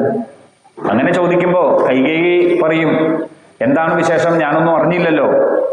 അപ്പോഴാണ് പറഞ്ഞത്, കൈകേയി നാളെ രാമന് പട്ടാഭിഷേകമുണ്ട് ആനന്ദിച്ചു എന്നാണ്. നല്ല സന്തോഷ വാർത്ത പറയുമ്പോൾ രാജാക്കന്മാരൊക്കെ അവരുടെ കയ്യിലുള്ള എന്താണോ അത് കൊടുക്കുന്നാണ്. കൈകേയിക്ക് ഏറ്റവും വിലപ്പെട്ട വളരെ വിശേഷപ്പെട്ട താൻ കൊണ്ടു നടന്ന ഒരു ആഭരണത്തെ എടുത്ത് മന്ദരയുടെ കയ്യിൽ കൊടുത്തു ഈ വാർത്ത അറിയിച്ചതിനെ തുടർന്ന്. ഇത് വാങ്ങിയ മന്ദര പറഞ്ഞു, നീ എന്ത് അറിഞ്ഞിട്ടാണ് ഇത്തരത്തിൽ സന്തോഷിക്കുന്നത്? അപ്പൊ കൈകേയി പറയും, എനിക്ക് എൻ്റെ പുത്രനായ ഭരതനേക്കാളും സ്നേഹം രാമനോടാണ്. അങ്ങനെയുള്ള എൻ്റെ രാമന് നാളെ അഭിഷേകം ചെയ്യുമ്പോൾ അതില് ഏറ്റവും അധികം സന്തോഷിക്കുന്നത് ഞാൻ തന്നെയാണ്. ഇത് പറയുമ്പോഴാണ് മന്ദര കൈകൊട്ടി ചിരിച്ചുകൊണ്ട് പറയുന്നത്, നിനക്ക് വരാൻ പോകുന്ന ആപത്ത് എന്താണെന്ന് നീ അറിയുന്നില്ലല്ലോ. അവിടെ മന്ദര പറഞ്ഞു, പല കാര്യങ്ങളും മന്ദര എടുത്തെടുത്ത് പറയുന്നുണ്ട് വാൽമീകി രാമായണത്തില്. അവിടെ സൂചിപ്പിക്കുന്നു, ഈ ഒരു ചടങ്ങ് ശ്രദ്ധിച്ചോളൂ. നമ്മളുടെ കുടുംബത്തില് ഭരതനും ശത്രുഘ്നനും അയോധ്യാകാന്ഡം ആരംഭിക്കുമ്പോൾ തന്നെ ഗച്ഛ മാതുലഗ്രഹം എന്നും പറഞ്ഞാണ് ആരംഭിച്ചത് തന്നെ. 12 വർഷമായിട്ടാണ് ഭരതനും ശത്രുഘ്നനും അവരുടെ കുടുംബവും നേരെ കേകയ രാജ്യത്തിലേക്ക് പോയത്. ഭരതൻ ഇവിടെ ഇല്ലാത്ത ഒരു സമയത്ത് ഈ രാജാവ് എന്തിനാണ് തിരക്ക് പിടിച്ച് ഇങ്ങനെ ഒരു അഭിഷേകം നടത്തപ്പെടുന്നത്? ഒരു കുടുംബത്തിൽ ഒരു കാര്യം നടക്കുമ്പോൾ പ്രത്യേകിച്ച് സഹോദരങ്ങൾ എല്ലാവരും ഒരുമിച്ച് നിൽക്കേണ്ട ഒരു സമയത്ത് വേണ്ട ഇത് നടത്താൻ. അവിടെയാണ് രാജാവിന്റെ ചതി നീ മനസ്സിലാക്കേണ്ടത് എന്ന് മന്ദര പറയുന്നു. മാത്രമല്ല, ലോകത്തുള്ള എല്ലാവരെയും തന്നെ രാമന്റെ പട്ടാഭിഷേകത്തിന് ക്ഷണിക്കപ്പെട്ടു. പക്ഷേ കേകയ രാജ്യത്തിലേക്ക് മാത്രം ക്ഷണം പോയില്ല. മാത്രമല്ല, മിഥിലയിലേക്കും ജനകന്റെ മിഥിലയിലേക്കും ക്ഷണം പോയില്ല എന്നാണ്. ബാക്കിയുള്ള രാജാക്കന്മാരെ ഒക്കെ ക്ഷണിച്ചു രാമന്റെ പട്ടാഭിഷേകത്തിന്. അപ്പൊ ഇതിലൊക്കെ ഒരു വലിയ ചതി ഒളിഞ്ഞിരിപ്പുണ്ട് എന്ന് മന്ദര അറിയിക്കുന്നു. അതൊന്നും വേണ്ട രീതിയിൽ ബോധ്യമാകുന്നില്ല കൈകേയിക്ക്. പിന്നീടും പറയുന്നു, രാമനാണ് രാജ്യം ഭരിക്കുന്നതെങ്കിൽ ആ രാമന്റെ മാതാവായ കൗസല്യയായിരിക്കും എല്ലാ ഭരണത്തിന്റെയും നിയന്ത്രിക്കുന്നത്. മാത്രമല്ല, ദശരഥന് കൈകേയിയോടാണ് താല്പര്യമെന്ന് മറ്റുള്ള എല്ലാവർക്കും അറിയാം. ആദ്യ വിവാഹം കഴിച്ച കൗസല്യ ഉണ്ടെങ്കിൽ പോലും ഏറ്റവും അധികം സ്നേഹം കൊടുത്തിരുന്നത് കൈകേയിയോടാണ്. ഇതൊക്കെ മറ്റ് സ്ത്രീ ജനങ്ങൾക്ക് ഉള്ളതുപോലെ തന്നെ കൗസല്യക്കും ഉണ്ടാകാം. അപ്പൊ അധികാരം കൂടി കിട്ടിയാൽ അല്ലയോ കൈകേയി നിന്നെ ദാസിയാക്കാനും മടിക്കില്ല. അപ്പൊ കൈകേയി അത്ഭുതപ്പെട്ട് ചോദിച്ചു, അങ്ങനെയൊക്കെ സംഭവിക്കൂ? ഇത്രയും വർഷങ്ങൾ ഒരുമിച്ച് സഹോദരിമാരെ പോലെ കിടന്ന ജീവിച്ച ഞങ്ങള് ഒരാളുടെ ദാസിയാകും, അങ്ങനെയൊക്കെ ചരിത്രമുണ്ടോ എന്ന് ചോദിക്കുമ്പോൾ പറയും, ഉണ്ട്. നിനക്കറിയോ, കശ്യപന്റെ പത്നിമാരായ വിനതയും അതോടൊപ്പം തന്നെ കദ്രുവും ഈ 2 പത്നിമാരായിരുന്നു കശ്യപന്റെ. അവിടെ നമുക്കറിയാവുന്ന കഥ, ആ കദ്രു അതോടൊപ്പം തന്നെ വിനത അവരൊരിക്കല് പ്രഭാതത്തില് സൂര്യദേവനെ കണ്ടുകൊണ്ടിരിക്കുന്ന സന്ദർഭത്തില് അവിടെ ഉച്ചൈസ്രവസ് എന്നറിയപ്പെടുന്ന കുതിര ആ സൂര്യന്റെ പ്രകാശത്തിലൂടെ സഞ്ചരിക്കുന്നതായിട്ട് ബോധ്യപ്പെട്ടു. പെട്ടെന്നാണ് കദ്രു പറഞ്ഞത്, നല്ല വെളുത്ത കുതിരയാണ്, പക്ഷെ ആ കുതിരയുടെ വാല് കറുത്തതാണ്. പക്ഷേ അത് വിനത അംഗീകരിച്ചില്ല. കുതിര വെളുത്തതാണെങ്കിൽ അതിന്റെ വാലും വെളുത്തതായിരിക്കും, യാതൊരു സംശയവുമില്ല. ഇങ്ങനെ 1-2 പറഞ്ഞ അവർ തമ്മിലൊരു പന്തയം വെച്ചു. എന്തായിരുന്നു പന്തയം? ഇതില് നാളെ നമുക്ക് ഒരിക്കൽ കൂടി നോക്കാം. കുതിരയുടെ വാല് കറുത്തതാണെങ്കിൽ എന്റെ ദാസിത്വം നീ സ്വീകരിക്കണം. ശരിയെന്ന് പറഞ്ഞു. വെളുത്ത കുതിരയുടെ വാല് വെളുത്തത് തന്നെയാണ്, ഇനി കറുത്തതാകാൻ എന്ത് ചെയ്യണം? ആ പറഞ്ഞ വാക്കും ശ്രദ്ധിക്കണം. അവിടെ പറയുന്നത് മഹാഭാരതത്തിന്റെ ഇതിഹാസമായ മഹാഭാരതത്തിന്റെ ആദ്യ പർവം ഈ ഗരുഡ ഉപാഖ്യാനത്തോടെ ആരംഭിക്കുന്നത്. കാരണം അതില് സൂചിപ്പിക്കുന്നുണ്ട് മഹാഭാരതം എങ്ങനെ പോകുന്നു എന്ന്. അവിടെ പറഞ്ഞത് കണ്ടുകൊണ്ടിരിക്കുമ്പോൾ അത് കറുപ്പായിട്ട് തോന്നി എന്നാണ് പറഞ്ഞത്. കറുപ്പാണ് എന്നല്ല. അതാണ് ഈ വാക്കുകളിലൂടെയുള്ള ആ ഒരു വളരെ സൂക്ഷ്മമായിട്ട് ചിന്തിച്ചും ആണ് ഓരോ വാക്കുകളും പ്രയോഗിക്കേണ്ടത് എന്ന് പറയുന്നത്. അവിടെ കദ്രു പറഞ്ഞത് ഇവിടെ നിന്ന് നോക്കുമ്പോൾ കറുത്തതായിട്ട് തോന്നും. അല്ല എന്ന് പറഞ്ഞ ആ തർക്കം പന്തയം വെച്ചപ്പോ രാത്രി തന്നെ തൻ്റെ സന്താനങ്ങളെ നാഗങ്ങളെ വിളിച്ച് കർശന നിർദ്ദേശം കൊടുത്തു. നാളെ രാവിലെ ഇതേ സമയത്ത് സൂര്യന്റെ മുമ്പിലൂടെ ഈ കുതിര സഞ്ചരിക്കുന്ന സമയത്ത് കുതിരയുടെ വാലില് കടിച്ചു തൂങ്ങിയിരിക്കണം. ദൂരെ നിന്ന് നോക്കുന്ന ഒരാൾക്ക് കറുപ്പായിട്ടേ തോന്നാവൂ. അതിന് തയ്യാറാകാത്ത വന്നതുകൊണ്ട് കുറെ സർപ്പങ്ങൾ ധർമ്മവും ന്യായവും ഒക്കെ പറഞ്ഞതുകൊണ്ട് അമ്മയായിരിക്കുന്ന കദ്രു ശപിച്ചു, നിങ്ങളൊക്കെ സർപ്പസത്രത്തിൽ വന്ന് പതിക്കാൻ ഇടവരട്ടെ. പിന്നീട് കുറെ നാഗങ്ങൾ അനുസരിച്ചു. അവര് പറഞ്ഞതുപോലെ തന്നെ ആ പന്തയത്തില് ആ കുതിരയുടെ വാലില് കടിച്ചു കിടന്നു. അങ്ങനെ പിറ്റേ ദിവസം സമയമായിട്ട് രണ്ടുപേരും വന്ന് നോക്കുമ്പോ ഇപ്പോ ആ കുതിരയുടെ വാല് കറുത്തതായിട്ട് ബോധ്യപ്പെട്ടു. പന്തയത്തിൽ തോറ്റു വിനത. അങ്ങനെ വിനതയെ കദ്രു തന്റെ ദാസിയാക്കി മാറ്റിയെന്നാണ്. മാത്രമല്ല കദ്രുവിന് ആ സമയത്ത് നിരവധി സന്താനങ്ങളുണ്ട്. വിനതയ്ക്കാണെങ്കിൽ തന്റെ ഭർത്താവായ കശ്യപനോട് പ്രാർത്ഥിച്ച് നേടിയത് ഇത്രയേറെ കദ്രുവിന്റെ സന്താനങ്ങളുണ്ടോ ആ സന്താനങ്ങളുടെ എല്ലാം ബലം ഉൾക്കൊള്ളുന്ന 2 സന്താനങ്ങൾ എനിക്ക് മതി എന്നാണ്. അതുകൊണ്ട് തന്നെ കദ്രു രണ്ട് അണ്ഡത്തെയാണ് പ്രസവിച്ചതെന്നും ഇതിനെ വിരിയിക്കാൻ വേണ്ടി കാലങ്ങളോളം കാത്തിരുന്നു എന്നാണ്. അപ്പോഴാണ് നിരവധി സന്താനങ്ങളുള്ള കദ്രുവിന്റെ ഈ കുട്ടികളെയൊക്കെ ഈ വിനതയും ചേർന്നുകൊണ്ടാണ് കുട്ടികളെയൊക്കെ പരിപാലിക്കുന്നതും സംരക്ഷിക്കുന്നതും. ഇപ്പോ ദാസിത്വം കൂടി വന്നു. അതുകൊണ്ട് കൈകേയി ഇത്തരത്തിൽ നീ ഒരിക്കലും ചിന്തിക്കരുത്. കൗസല്യയും സുമിത്രയും 350 പേരും നിങ്ങളൊക്കെ സഹോദരി തുല്യരായിട്ടാണ് കഴിയുന്നതെങ്കിലും നാളെ അധികാരം കയ്യിൽ വന്നു കഴിഞ്ഞാൽ തീർച്ചയായിട്ടും നിന്നെ ദാസിയാക്കി മാറ്റും. അപ്പൊ ഇത്തരത്തിലാണ് മന്ധര കൈകേയിയിലെ സ്വാധീനം ചെലുത്തി തുടങ്ങുന്നത്. ഇങ്ങനെ പറഞ്ഞു തുടങ്ങിയെന്നാണ്. പിന്നീട് പറഞ്ഞു, ഒരു കാര്യം ചിന്തിച്ചിട്ടുണ്ടോ? ഈ വിവാഹ സമയത്ത് ദശരഥൻ പറഞ്ഞിരുന്നത് ഈ വിവാഹത്തിന് അനുമതി അശ്വപതി കൊടുത്തത് തന്നെ ഈ കൈകേയിയുടെ പുത്രന്മാന് മാത്രം രാജ്യം കിട്ടും എന്നുള്ള ഒരൊറ്റ വാക്കിന്റെ പുറത്താണ് ഈ അയോധ്യാധിപതി ആയിരിക്കുന്ന ദശരഥനെ വിവാഹം ചെയ്യാനായിട്ട് സമ്മതിക്കുന്നത് തന്നെ. അത്തരത്തില് ഒരു സത്യം പണ്ട് ചെയ്തു. ഇത് അറിയാതെയല്ല ഇപ്പോ ദശരഥൻ രാമന് അഭിഷേകം ചെയ്യാൻ പോകുന്നത്. ഭരതൻ വരുന്നതിന് മുമ്പ് തന്നെ ശ്രീരാമന് അഭിഷേകം ചെയ്യണമെന്നാണ് രാജാവ് നിശ്ചയിച്ചിരിക്കുന്നത്. അത് രാമനോടുകൂടി തന്നെ പറയുന്നുണ്ട്. അനുജനായ ഭരതൻ എത്തുന്നതിന് മുമ്പ് രാമന്റെ അഭിഷേകം നടക്കണം. അതെന്താണെന്ന് പിന്നീട് വാൽമീകി സൂചിപ്പിക്കുന്നു. 5 കാര്യങ്ങള് ചിലപ്പോൾ വേണ്ടി വന്നാല് കള്ളം പറയാവുന്നതാണ്. ഒരു വിവാഹം നടക്കുന്ന സമയത്ത്, അതോടൊപ്പം തന്നെ പ്രാണൻ നഷ്ടപ്പെടുമെന്ന് തോന്നുന്ന സമയത്ത്, അതുപോലെ ബ്രാഹ്മണരുടെയും പശുക്കളുടെയും ഒക്കെ പ്രാണൻ ഒരു കള്ളം പറഞ്ഞാൽ രക്ഷപ്പെടുമെങ്കിൽ ആ സമയത്ത് കള്ളം പറയാവുന്നതാണ്. ഇങ്ങനെ കുറെ ധർമ്മങ്ങൾ പറയും. ഇതേപോലെ തന്നെ ധർമ്മം അവിടെ മഹാബലിയോട് ശുക്രാചാര്യര് പറയുന്നുണ്ട്. അപ്പൊ ഇവിടെ വിവാഹ സമയത്ത് ഇങ്ങനൊരു വാഗ്ദാനം നൽകി. അപ്പൊ അതിനെ ആ തരത്തില് അവിടെ വേണമെങ്കിൽ ഒരു കള്ളം പറയാം എന്നൊരു ന്യായം വേണമെങ്കിൽ ഒളിപ്പിച്ച് വെച്ചുകൊണ്ട് ദശരഥന് രാമന് രാജ്യത്തെ കൊടുക്കാം. അതുകൊണ്ടായിരിക്കും ഭരതൻ വരുന്നതിന് മുമ്പ് ഈ രാജ്യത്തെ രാമനെ കൊണ്ട് അഭിഷേകം ചെയ്യിക്കാനായിട്ട് ആരംഭിക്കുന്നത് എന്നൊക്കെ മന്ധര പറയും.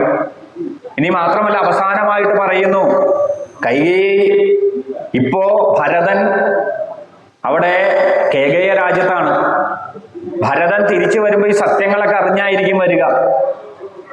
അപ്പൊ ഭരതൻ വന്ന് അമ്മയോട് ചോദിക്കും, കൈകേയി നിന്നോട് തന്നെ വന്ന് ചോദിക്കും, എന്ത്, എനിക്ക് അർഹതപ്പെട്ട രാജ്യം എന്തുകൊണ്ട് ജ്യേഷ്ഠന് കൊടുത്തു എന്ന് ഭരതൻ ചോദിച്ചാൽ എന്തു മറുപടി കൈകേയി പറയും? ഈ ഒരു ചോദ്യം കേട്ടപ്പോ അവിടെ ധർമ്മസങ്കടമായതാണ്. അവിടെ മുതല് മനസ്സ് കൈകേയിയുടെ മാറി തുടങ്ങിയതാണ്. അപ്പോഴാണ് ചിന്ത വന്നത്, തന്റെ പുത്രൻ വന്ന് അങ്ങനെ ഒരു ചോദ്യം ചോദിച്ചാൽ അതിന് ഒരു ഉത്തരം കൊടുക്കാൻ തനിക്ക് കഴിയില്ല. അപ്പോഴാണ് പിന്നെ ഞാനിനി എന്ത് വേണം എന്ന് ചോദിക്കുമ്പോ പറയും, കൈകേയി മറന്നുപോയെങ്കിൽ ഞാൻ മറന്നിട്ടില്ല. പണ്ട് ശമ്പരാസുര യുദ്ധത്തില് ദേവതകമാര് ഒക്കെ നോക്കി നിൽക്കെ ദേവന്മാരോട് കൂടി ചേർന്നാണ് ദശരഥൻ യുദ്ധം നടത്തിയത്. അങ്ങനെയുള്ള യുദ്ധത്തില് അവിടെ ആ യുദ്ധത്തില് ശമ്പരാസുരനെ നേരിടുന്ന ദശരഥന്റെ രഥത്തില് ഒരപകടം പറ്റിയ സമയത്ത് കൈകേയിയാണ് രക്ഷിച്ച് ജീവനെ തന്നെ കാത്തു രക്ഷിച്ചതെന്ന്. അന്ന് സന്തോഷം തോന്നിയ, പത്നിയുടെ പ്രവൃത്തിയിൽ സന്തോഷം തോന്നിയ രാജാവ് 2 വരങ്ങള് വാങ്ങിച്ചോളാൻ പറഞ്ഞു. പക്ഷെ കൈകേയി ബുദ്ധിമതി ആയതുകൊണ്ട് തന്നെ അന്ന് പറഞ്ഞു, എനിക്ക് ആവശ്യം വരുമ്പോ, ഇപ്പോ എനിക്ക് ആവശ്യമില്ല, ഞാൻ ആവശ്യം വരുമ്പോ ചോദിക്കണം, അന്ന് ഒരു മടിയും കൂടാതെ അത് തരണം, അങ്ങനെ ഒരു വ്യവസ്ഥ കൂടി പറഞ്ഞു. ഇതാണ് മന്ധര ഓർമ്മിപ്പിച്ചത്. അങ്ങനെ മന്ധര ഓർമ്മിപ്പിച്ചത് മാത്രമല്ല, കൈകേയി തന്നോടാണ് ഏറ്റവും കൂടുതൽ താല്പര്യം എന്ന് പറഞ്ഞല്ലോ രാജാവിന്. പക്ഷേ ഇതേവരെ ദശരഥൻ വന്ന രാമന്റെ അഭിഷേക കാര്യം പോലും ദേവിയോട് ഉണർത്തിച്ചിട്ടില്ലല്ലോ. അങ്ങനെയൊക്കെ പറഞ്ഞ് മനസ്സിനെ മാറ്റിയെടുത്തുകൊണ്ട് കൈകേയി നേരെ തൻ്റെ ആ ക്രോധാലയത്തിൽ കയറി എന്ന് അവിടെ എഴുത്തച്ഛൻ സൂചിപ്പിച്ചു. എന്നതുപോലെ ആ കൈകേയി വളരെ മോഹാലസ്യപ്പെട്ട് എന്നുള്ള രീതിയിൽ കാണുന്ന നിമിഷം തന്നെ വലിയ അനർത്ഥം സംഭവിച്ചു എന്ന ഭാവത്തിൽ കൈകേയി ഇരുന്നു എന്നാണ്. ദശരഥൻ എത്തിച്ചേർന്നു, സന്തോഷത്തോടു കൂടിയ ദശരഥൻ എത്തിച്ചേരുന്നത് രാമന്റെ അഭിഷേകം പറയാൻ. പക്ഷെ കൈകേയിയുടെ അവസ്ഥ കണ്ടപ്പോ എന്തോ വലിയൊരു അപകടം വന്നു എന്ന പോലെ ദശരഥൻ ചോദിക്കുന്നു.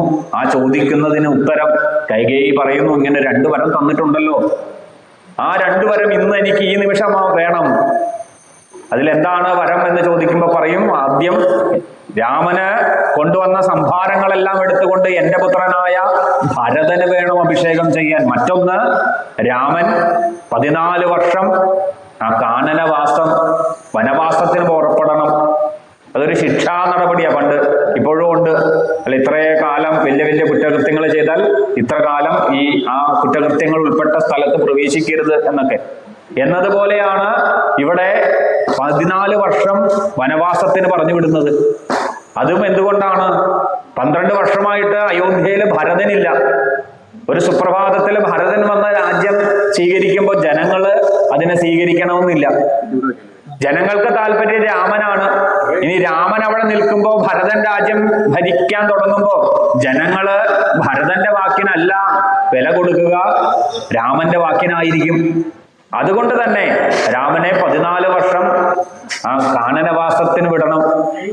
ഇപ്പോഴാണ് അവിടെ ദശരഥൻ ചോദിക്കുന്നത്,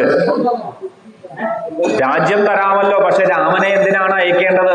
രാമനെ ഇവിടെ ആർക്കും ഒരു ഉപദ്രവവും രാമനില്ലല്ലോ, രാമനെ കൊണ്ടില്ലല്ലോ എന്നൊക്കെ സൂചിപ്പിച്ച് ദശരഥന്റെ വിലാപം.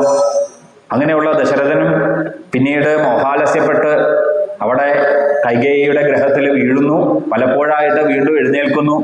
രാമ രാമ എന്ന് വിളിച്ചുകൊണ്ട് അദ്ദേഹം അതിൻ്റെ ആ ഒരു ദുഃഖത്തിന്റെ ആ അഗാധതയിലേക്ക് വീഴുന്ന സന്ദർഭത്തിൽ കൈകേയി തന്നെ സുമന്ത്രരെ വിളിച്ചുകൊണ്ട് രാമനെ ആ ദർശനത്തിനായിട്ട് കാണാൻ രാജാവ് ആവശ്യപ്പെടുന്നു എന്ന് ഉണർത്തിക്കുന്നു. അങ്ങനെ രാമൻ പിറ്റേ ദിവസം രാവിലെ ആ രംഗനാഥന്റെ അടുത്ത് എല്ലാ തരത്തിലുമുള്ള ആ പൂജകളും അതോടൊപ്പം തന്നെ ഭജനവും ഒക്കെ പൂർത്തിയാക്കി ആ രംഗനാഥന്റെ സന്നിധാനത്തിൽ നിന്നും നേരെ അച്ഛനെ ദർശിക്കാനായിട്ട് എത്തിച്ചേരുമ്പോൾ അച്ഛനെ കാണുന്നില്ല, കൈകേയി തന്നെയാണ് അവിടെ പറയുന്നത്. അതുമാത്രമല്ല, ദശരഥനെ കണ്ട നിമിഷം തന്നെ മനസ്സിലായി അച്ഛന്റെ ദുഃഖം.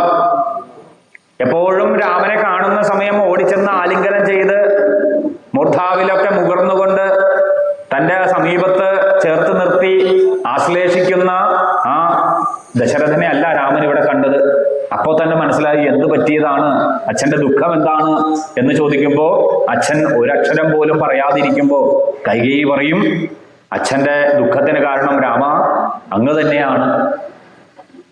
അപ്പോഴാണ് രാമൻ പറയുന്നത്, ഞാൻ എന്ത് ചെയ്താൽ അച്ഛൻ സന്തോഷിക്കുമോ അതെല്ലാം ഞാൻ ചെയ്യാൻ തയ്യാറാണ്. അമ്മയെ ഉപേക്ഷിക്കണോ, പത്നിയെ ഉപേക്ഷിക്കണോ, ലക്ഷ്മണനെ ഉപേക്ഷിക്കണോ, ഇനി ഞാൻ എൻ്റെ ശരീരം തന്നെ ഉപേക്ഷിക്കണോ, എന്തിനും രാമൻ തയ്യാറ്. അങ്ങനെയൊക്കെ പറയും ഇതൊന്നും വേണ്ട, രാമന് പണ്ട് ഈ അച്ഛനായിരിക്കുന്ന ദശരഥൻ എനിക്ക് 2 വരം തന്നിട്ടുണ്ട്. ഭരതന് രാജ്യാഭിഷേകം, അങ്ങ് വനത്തിലേക്ക് 14 വർഷം വനവാസം. അപ്പൊ ഇത് കേൾക്കുന്ന നിമിഷം രാമന് ഇപ്പോഴും ഭാവമാറ്റം ഉണ്ടായിരുന്നില്ല എന്നാണ്. ഇന്നലെ കേട്ടത് നാളെ അയോധ്യ രാജ്യത്തിന്റെ യുവരാജാവായിട്ട് മാറുമെന്ന് പറയുന്ന രാമന്റെ മുഖത്ത് യാതൊരു ഭാവഭേദമില്ല. പിറ്റേ ദിവസം രാവിലെ വിളിച്ച് കാനനവാസത്തിന് പുറപ്പെടണം എന്ന് പറയുമ്പോഴും രാമന്റെ മുഖത്തിന് യാതൊരു ഭാവവ്യത്യാസവുമില്ല. അങ്ങനെ എല്ലാം, അതുകൊണ്ടാണ് ആ ഒരു ഗുണം പറഞ്ഞത്. ദശരഥൻ പറഞ്ഞ 7 ഗുണങ്ങളില് പെട്ട ഒരു ഗുണം, ഒരു വികാരത്തിനും അടിമപ്പെടാതെ സ്വതന്ത്രമായിട്ട് സ്വസ്ഥാന്തരാത്മാ ഭവേൽ എന്ന് സൂചിപ്പിക്കും. ഒരാചാര്യനെ സ്വസ്ഥാന്തരാത്മാ ഭവേൽ എന്നാണ് ആചാര്യന്റെ ലക്ഷണം പോലും. അത് രാമനിലുണ്ട്. അങ്ങനെ ആ രാമൻ യാതൊരു എതിർപ്പും പറയാതെ കൈകേയി മാതാവിന്റെ മുന്നിൽ ഒരു അനുമതി തേടുന്നു. ഇപ്പോൾ മുതൽ വനവാസം സ്വീകരിച്ച രാമൻ അമ്മയോട് ചോദിക്കുന്നു, എനിക്കൊരു അനുവാദം തരാമോ? കൗസല്യയും അതോടൊപ്പം തന്നെ പത്നിയായ സീതയും ദർശിച്ച് വരുന്ന ഒരു സമയം, ഇപ്പോൾ തന്നെ വനവാസത്തിന് പുറപ്പെടണമെന്നാണ് കൈകേയി ആവശ്യപ്പെട്ടത്. അതുകൊണ്ട് തന്നെ രാമൻ കൈകേയിയോട് ചോദിക്കുന്നു, അമ്മേ, ഞാനൊരു അല്പ സമയം എനിക്ക് അനുവദിച്ചു തരണം. അമ്മയും ദർശിക്കണം, സീതയും ദർശിച്ചിട്ട് വേണം എനിക്ക് വനവാസത്തിന് പുറപ്പെടാൻ. അങ്ങനെ ആ രാമൻ തിരിച്ച് ആ അന്തഃപുരത്തിൽ നിന്ന് വരുമ്പോഴാണ് നേരെ തന്റെ നിഴലായിട്ട് ഇരിക്കുന്ന രാമൻ എവിടെ വിളിച്ചാലും രാമന്റെ നിഴല് പോലെ വരുന്ന ലക്ഷ്മണൻ അത് കണ്ട് ആ ലക്ഷ്മണൻ ക്രോധ താമ്രാക്ഷനായിട്ട് കൊണ്ട് കണ്ണുകളൊക്കെ കലങ്ങി ചുവന്ന്, അങ്ങനെ രാമന് വേണ്ടി ഒന്നും പറയാതെ ജ്യേഷ്ഠൻ മുന്നോട്ട് പോയി. ലക്ഷ്മണന്റെ മുഖഭാവം കണ്ടപ്പോൾ തന്നെ മനസ്സിലായി ലക്ഷ്മണൻ ക്രുദ്ധനായിട്ടിരിക്കുന്നു. അത് ഭാഗവതത്തിലെ പഞ്ചമസ്കന്ധത്തിൽ പറയും. അനന്തന്റെ രൂപത്തെ തന്നെ ചുവന്ന ആ കണ്ണുകളോടുകൂടി, അതോടൊപ്പം തന്നെ ഒരു കാതില് കടുക്കനണിഞ്ഞ് കലപ്പയാകുന്ന ആയുധങ്ങളൊക്കെ ധരിച്ച അനന്തന്റെ ഒരു രൂപത്തെ വർണ്ണിക്കുന്നുണ്ട്. എന്നതുപോലെ ഇപ്പോ അതേപോലെ തന്നെ ലക്ഷ്മണന്റെ ഭാവം മാറി. ക്രോധം കൊണ്ട് ജ്വലിക്കുന്ന ലക്ഷ്മണൻ ഒരു വാക്കും പറയാതെ രാമൻ മുന്നോട്ട് പോയത് കൊണ്ട് തന്നെ രാമനെ അകമ്പടിയായിട്ട് പോയിക്കൊണ്ട് നേരെ കൗസല്യാഗ്രഹത്തിലേക്ക് എത്തിച്ചേരുന്നു. കൗസല്യ അവിടെ ചെന്ന മകനെ, രാജാവാകാൻ പോകുന്ന മകനെ ആശ്ലേഷിച്ചുകൊണ്ട് ഭക്ഷണം കൊടുക്കാനൊക്കെ ആരംഭിക്കുന്ന സമയത്ത് പറയും, എനിക്ക് സമയമില്ല, ഉടനെ തന്നെ വനവാസത്തിന് പുറപ്പെടണം. അപ്പോഴാണ് അമ്മ പറയുന്നത്, വനവാസമോ? പെട്ടെന്ന് അത്ഭുതപ്പെടും. അപ്പോഴാണ് ഉണ്ടായ കാര്യങ്ങളൊക്കെ പറയുന്നത്. അപ്പൊ കൗസല്യ പറയും, അങ്ങനെ അച്ഛന്റെ വാക്കിനെ ശിരസാവലി വഹിക്കുന്ന രാമ, അമ്മയാകുന്ന കൗസല്യയാകുന്ന ഞാൻ പറയുന്നു, രാമൻ എന്റെ കൂടെ തന്നെ കഴിയണം. അപ്പൊ ഏത് ധർമ്മം അനുഷ്ഠിക്കും? അമ്മയുടെ വാക്കിനാണോ വില കൊടുക്കേണ്ടത്, അച്ഛന്റെ വാക്കിനാണോ? അപ്പൊ രാമൻ അവിടെ പറയും, അമ്മയുടെ വാക്ക് ഞാൻ ശിരസാ വഹിക്കുന്നു.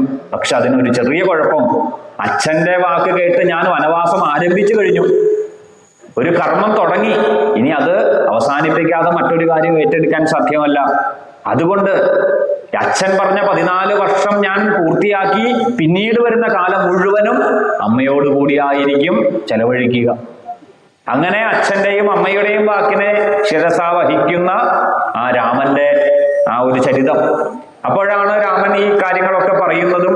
ഇത് കേൾക്കുന്ന നിമിഷം അവിടെ ലക്ഷ്മണൻ പൊട്ടിത്തെറിച്ചുകൊണ്ട് പറഞ്ഞു, ഒരു പ്രായം കഴിഞ്ഞാൽ ചിലപ്പോ വൃദ്ധരായി കഴിയുമ്പോൾ ബുദ്ധിക്ക് സ്ഥിരതയൊന്നും വരില്ല. അതുകൊണ്ട് തന്നെ ഈ കൈകേയിയോട് താല്പര്യമുള്ള അച്ഛന്റെ വാക്കിനെ ഒന്നും കണക്കാക്കണ്ട. ലക്ഷ്മണൻ വിചാരിച്ചാൽ, അല്ലെങ്കിൽ ലക്ഷ്മണൻ മുന്നിട്ടിറങ്ങിയാൽ രാമൻ അടുത്ത നിമിഷം തന്നെ ഈ പറയുന്ന സമയത്ത് തന്നെ, മുഹൂർത്തത്തിൽ തന്നെ അഭിഷേകം നടത്തി യുവരാജാവായിട്ട് മാറും.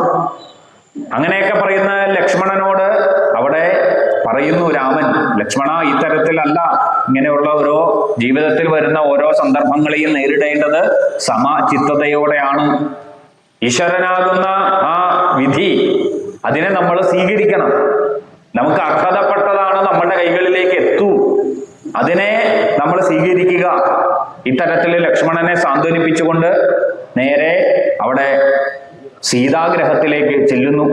തൻ്റെ ഭർത്താവിനെ സ്വീകരിക്കുന്ന സീതാദേവി കാര്യങ്ങളൊക്കെ അറിയുമ്പോൾ, ഇനി 14 വർഷം അച്ഛനമ്മമാരെ ഒക്കെ നോക്കി, ദശരഥനെയും കൗസല്യയും ഒക്കെ നോക്കിക്കൊണ്ട് ഇവിടെ കഴിയണം, 14 വർഷം കഴിഞ്ഞ് ഞാൻ ഇവിടെ തിരിച്ചു വരും എന്ന് പറയപ്പെടുമ്പോൾ അവിടെ സീത കുറെ ധർമ്മങ്ങളൊക്കെ പറയും.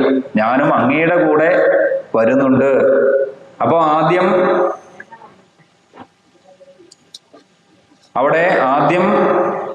സീത പറയുന്നു, പല കാര്യങ്ങളും പറയുന്നു.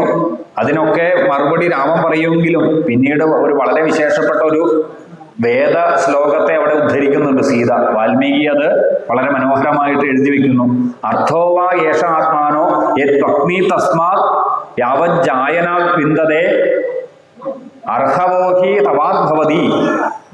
ആ ഒരു വേദവാക്യത്തിൽ സൂചിപ്പിക്കുന്നത് ഭർത്താവ് ചെയ്യുന്ന പുണ്യത്തിന്റെ അർത്ഥം പകുതി ഭാര്യയ്ക്ക് ലഭിക്കുമെന്നാണ്. ഭർത്താവ് ചെയ്യുന്ന പുണ്യത്തിന്റെ പകുതി ഭാര്യയ്ക്ക് ലഭിക്കും. അതോടൊപ്പം തന്നെ ഭർത്താവ് ചെയ്യുന്ന പാപം ഭാര്യയ്ക്ക് ലഭിക്കുകയുമില്ല. നമുക്കറിയാം അല്ലേ, ആ വാൽമീകിയുടെ തന്നെ വളരെ വിശേഷപ്പെട്ട കഥയിൽ പറയും, താങ്കൾ ചെയ്യുന്ന കുറ്റങ്ങളുടെ പാതി അനുഭവിക്കുമോ എന്ന് ചെന്ന് ചോദിക്കുമ്പോൾ പറയും ഇല്ല, അത് അവനവൻ തന്നെ അനുഭവിക്കേണ്ടി വരുമെന്ന് ഇവിടെ കാവ്യത്തിൽ സൂചിപ്പിച്ചു. എന്ന് പറഞ്ഞാൽ എന്താണ്? ഭർത്താവ് ചെയ്യുന്ന പുണ്യത്തിന്റെ പകുതി ആ പത്നിക്ക് അർഹതപ്പെട്ടതാണ്, പക്ഷെ പാപം പത്നിയിലേക്ക് വന്നു ഭവിക്കില്ല എന്നാണ്. അതോടൊപ്പം തന്നെ പറയുന്നു, ഇനി ഭാര്യ പാപം ചെയ്യുമെങ്കിൽ ആ ഭാര്യയുടെ പാപത്തിന്റെ പകുതി അർദ്ധഭാഗം പുരുഷനില് ഭർത്താവിലേക്ക് വന്ന് ഭവിക്കും. പക്ഷേ ഭാര്യ ചെയ്യുന്ന ആ പുണ്യം 1% പോലും ഭർത്താവിലേക്ക് വന്ന് പതിക്കില്ല. ഇത് സീതയുടെ വാക്കാണ് വാൽമീകി എഴുതി വച്ചിരിക്കുന്നത്, വേദത്തിൽ പറഞ്ഞിരിക്കുന്നത് തന്നെ. അപ്പൊ ഈ തരത്തില് പറഞ്ഞു, അങ്ങ് പുണ്യം നേടുന്ന കാടുകളിൽ ചെന്ന് നിരവധി ഋഷിവര്യന്മാരെ നമുക്ക് കേൾക്കാം നാളെ. നിരവധി ആശ്രമങ്ങളിലൂടെ സുധീഷണൻ മുതല് ശരഭംഗൻ മുതല് നിരവധി ആശ്രമങ്ങളിലൂടെ കടന്ന് സാക്ഷാൽ അഗസ്ത്യ മഹർഷിയൊക്കെ കാണുകയും ഇങ്ങനെയുള്ള ഋഷിവര്യന്മാരുടെ ആശ്രമത്തിൽ പോയി അവരുടെയൊക്കെ ദർശനം മാത്രം തന്നെ ജീവിതത്തിൽ വളരെ പുണ്യമാണ്. അങ്ങനെ അങ്ങ് നേടുന്ന പുണ്യത്തിന്റെ പകുതി എനിക്ക് കൂടി അർഹതപ്പെട്ടതാണ്, അതുകൊണ്ട് ഈ സീത അങ്ങയോടൊപ്പം വരുന്നു. അങ്ങനെ പറയുമ്പോൾ പിന്നീട് രാമന് മറ്റൊരു വാക്ക് പറയാനില്ല. അങ്ങനെ ആ സീതയോട് കൂടി രാമൻ പുറപ്പെടാനായിട്ട് തയ്യാറെടുക്കുന്നു.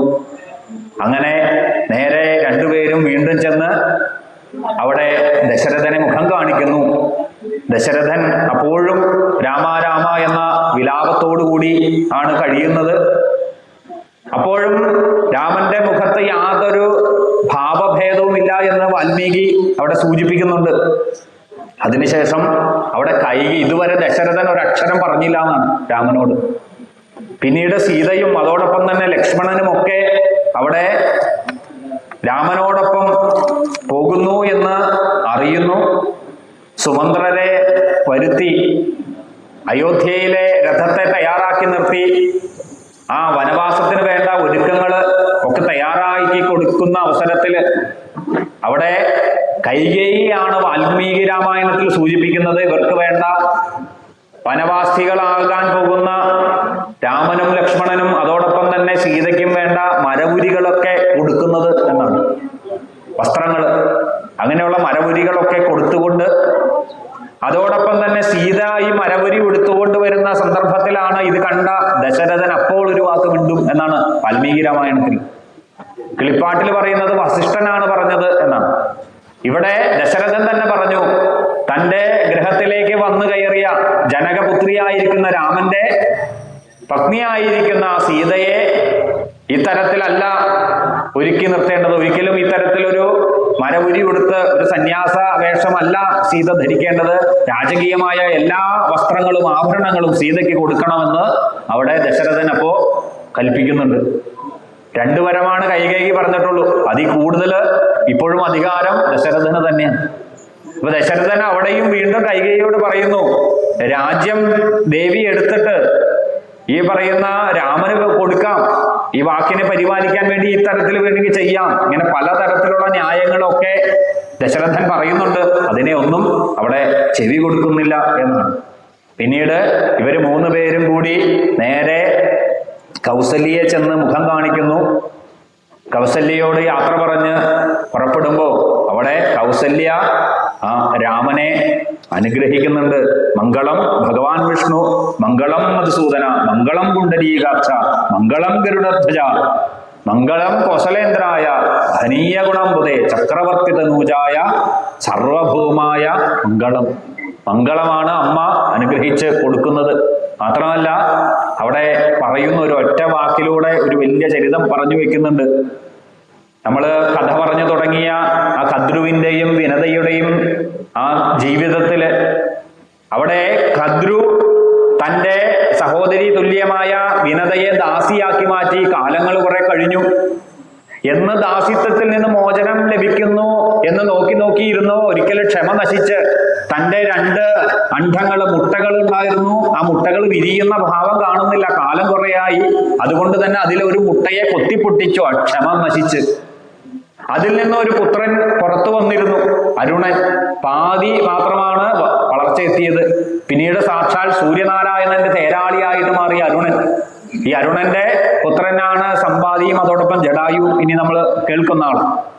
അപ്പോ അങ്ങനെയുള്ള അരുണൻ പിന്നീട് അന്ന് പറഞ്ഞു അമ്മയ്ക്ക് ഇങ്ങനെ ദാസ്യത്വം വന്നു ചേരും. മാത്രമല്ല ഈ ദാസ്യത്വത്തിൽ നിന്ന് മോചിപ്പിക്കാൻ അമ്മ കാത്തിരിക്കണം. പൂർണ്ണ വളർച്ചയെത്തിയിട്ട് ഈ അടുത്ത മുട്ട പൊട്ടിക്കൊണ്ട് എന്നേക്കാൾ ശക്തനായിട്ടുള്ള ഒരു മകന് അമ്മയ്ക്ക് ജനിക്കും. ആ മകൻ അമ്മയുടെ ദാസ്യത്വത്തെ മോചിപ്പിക്കും. അന്ന് മുതൽ ഈ പ്രതീക്ഷയാണ്. എന്ന് ഈ കുട്ടി പുറത്തു വരും, എന്റെ ദാസ്യത്വത്തിൽ നിന്ന് മോചനം ലഭിക്കും എന്നുള്ള ഇങ്ങനെ പ്രതീക്ഷ. അങ്ങനെ കാലം കൊണ്ട് ആ മുട്ട വിരിഞ്ഞ് അതിൽ നിന്നും സാക്ഷാൽ ആ ഭഗവാന്റെ വാഹനമായിരിക്കുന്ന സാക്ഷാൽ ഗരുഡൻ, കുങ്കുമാങ്കിതവർണായ കുന്ദേന്ദുധവളായ വിഷ്ണുവാഹന നമസ്തുഭ്യം നമസ്തേ പക്ഷിരാജായതേ നമ. ആ ഗരുഡ ആഴ്വാര് അല്ലെങ്കിൽ ഗരുഡ മൂർത്തി, ഗരുഡൻ അവിടെ വിനതയുടെ പുത്രനായിട്ട് മാറി. പിന്നീട് അറിയുന്നു അമ്മ ദാസ്യത്വത്തിലാണ്, അമ്മ ചെയ്യുന്ന എല്ലാ ജോലികളും ഗരുഡനും ചെയ്യേണ്ടിയൊക്കെ വരുന്നു. നാഗങ്ങളെ ഒരു സ്ഥലത്ത് നിന്ന് മറ്റേ സ്ഥലത്ത് കൊണ്ടുവരിക, അവർക്ക് വേണ്ട കാര്യങ്ങളെയൊക്കെ ചെയ്തു കൊടുക്കുക, ഇങ്ങനെ ഒരു അടിമ എന്നുള്ള രീതിയിൽ ജോലികളൊക്കെ ചെയ്യുമ്പോഴാണ് ഒരിക്കൽ ചിന്തിച്ചു എങ്ങനെ ഇതിൽ നിന്ന് മോചനം ലഭിക്കും. ഒരിക്കൽ ഒരു നല്ല അവസരം ഒത്തു വന്നപ്പോ നാഗങ്ങളോട് തന്നെ, സഹോദരങ്ങളാണ്, ഒരേ അച്ഛന്റെ മക്കളാണ്, സഹോദരന്മാരോട് തന്നെ ചോദിച്ചു, എന്നെയും അമ്മയും ദാസ്യത്വത്തിൽ മോചിപ്പിക്കാൻ ഞങ്ങൾ എന്ത് ചെയ്യണം? അവര് നേരെ അമ്മയായ കദ്രുവിനോട് ചെന്ന് ചോദിച്ചു. കദ്രു പറഞ്ഞു, എന്റെ ജീവിതത്തിൽ വലിയൊരു ആഗ്രഹമുണ്ട്, ദേവേന്ദ്രൻ കയ്യിലാക്കിയിരിക്കുന്ന അമൃത് അതിനെ ഒന്ന് രുചിക്കണം. അതുകൊണ്ട് ഈ അമൃതിനെ കൊണ്ട് തന്നാൽ അമ്മയെ ദാസ്യത്വത്തിൽ നിന്ന് മോചിപ്പിക്കാം. അങ്ങനെ അത് മനസ്സിലാക്കിയ, അതറിഞ്ഞ ആ ഗരുഡൻ നേരെ വന്ന് ആ അമ്മയോട് ചെന്ന് പറഞ്ഞു, അമൃത് നേടിയെടുത്താൽ നമ്മുടെ ദാസ്യത്വത്തിൽ നിന്ന് മോചിപ്പിക്കാം. അതുകൊണ്ട് തന്നെ അമ്മ എന്നെ അനുഗ്രഹിക്കണം. അതോടൊപ്പം തന്നെ ആ ഗരുഡ ഉപാഖ്യാനത്തിൽ പറയും, വാലഹില്യര് എന്നറിയപ്പെടുന്ന ചെറിയ വിരലിനോട് വലുപ്പമുള്ള ഒരു 10,000-60,000 പേരുണ്ട്. ഒരു ഉറുമ്പിന്റെ പോലെയുള്ള അവര്. ഒരിക്കല് ഒരു ചെറിയ മൃഗത്തിന്റെ കുളമ്പ് വരുന്ന ചെറിയ കുഴിയിൽ ഇവരെല്ലാവരും വീഴുന്നത് കണ്ട് സഹോദരനായിരിക്കുന്ന ദേവേന്ദ്രൻ ഒന്ന് പരിഹസിച്ചു. ഇത്ര നിസ്സാരക്കാരായ വാലകില്യന്മാര് ഇങ്ങനെ ഒരു അപകടം പറ്റിയപ്പോ പരിഹസിച്ചു. അങ്ങനെ പരിഹസിച്ചപ്പോ അന്ന് വാലകില്യന്മാര് പറഞ്ഞു, നല്ല ശക്തനായ ഒരാള് വന്ന് ഇങ്ങനെ പരിഹസിച്ച ദേവേന്ദ്ര, അങ്ങ് നിശബ്ദനായിട്ട് ഇരുന്ന്, അല്ലെങ്കിൽ അങ്ങയുടെ കൺമുന്നില് അങ്ങയെ ജയിച്ചുകൊണ്ട് അങ്ങയെ പൂർണ്ണമായിട്ടും പരാജയപ്പെടുത്തുന്ന ഒരവസ്ഥ അങ്ങ് നേരിടേണ്ടി വരും എന്ന് വാലകില്യന്മാര് പറഞ്ഞു. അന്ന് മുതൽ ഈ വാലകില്യന്മാര് തപസ് ആരംഭിച്ചു എന്നാണ്. അങ്ങനെ വാലകില്യന്മാരുടെ തപശക്തി കൂടി ഈ ഗരുഡനിലേക്ക് വന്നു ചേർന്നു എന്നാണ്.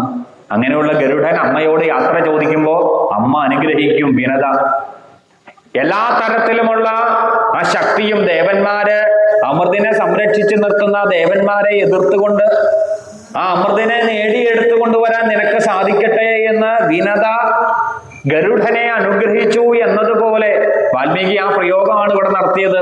കൗസല്യ തന്റെ പുത്രനായിരിക്കുന്ന രാമനെ അനുഗ്രഹിച്ചു. പണ്ട് വിനത തന്റെ ഗരുഡനെ അനുഗ്രഹിച്ചതുപോലെ ഇതാ ഞാനും രാമ അനുഗ്രഹിക്കുന്നു. എല്ലാ പ്രതിബന്ധങ്ങളെയും അതിജീവിച്ചുകൊണ്ട് കാനനവാസത്തെ പൂർത്തിയാക്കി തിരിച്ച് അയോധ്യയിലേക്ക് എത്തിച്ചേരാൻ നിനക്ക് സാധിക്കട്ടെ എന്ന ആ അമ്മയുടെ അനുഗ്രഹം സിദ്ധിച്ചമായി എല്ലാവരും കൂടി പുറപ്പെടുമ്പോഴാണ് സുമിത്രയെ ചെന്ന് കാണുന്നത്. ഇല്ലേ, വളരെ പ്രധാനപ്പെട്ട ഒരു ഭാഗം. സുമിത്രയെ ചെന്ന് ലക്ഷ്മണനും രാമനും സീതയും ഒക്കെ ചെന്ന് കണ്ട് കാര്യങ്ങളൊക്കെ പറഞ്ഞ് യാത്ര തിരിച്ചു വരുമ്പോ അവിടെ ലക്ഷ്മണനെ അടുത്ത് വിളിച്ച് പറയുന്ന ആ ശ്ലോകം വരരുചി വളരെ പ്രശസ്തമാക്കിയിട്ടുള്ള ആ ശ്ലോകം, രാമം ദശരഥം വിദ്ധിം മാം വിദ്ധിം ജനകാത്മജ അയോധ്യാമടവീം വിദ്ധിം ഗച്ഛദാത യഥാ സുഖം. ഇതിന് 6 തരത്തിൽ വ്യാഖ്യാനങ്ങൾ ഉണ്ടെന്നാണ്. വളരെ മനോഹരമായിട്ട് നമ്മളെല്ലാവരും അറിയപ്പെടുന്ന ആ ശ്ലോക വ്യാഖ്യാനം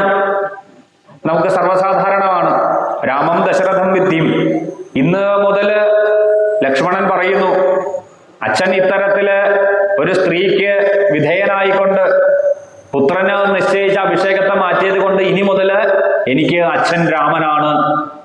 അതുകൊണ്ട് തന്നെ രാമം ദശരഥം വിദ്ധിയും, രാമൻ ദശരഥന് തത്തുല്യമായി കാണുക.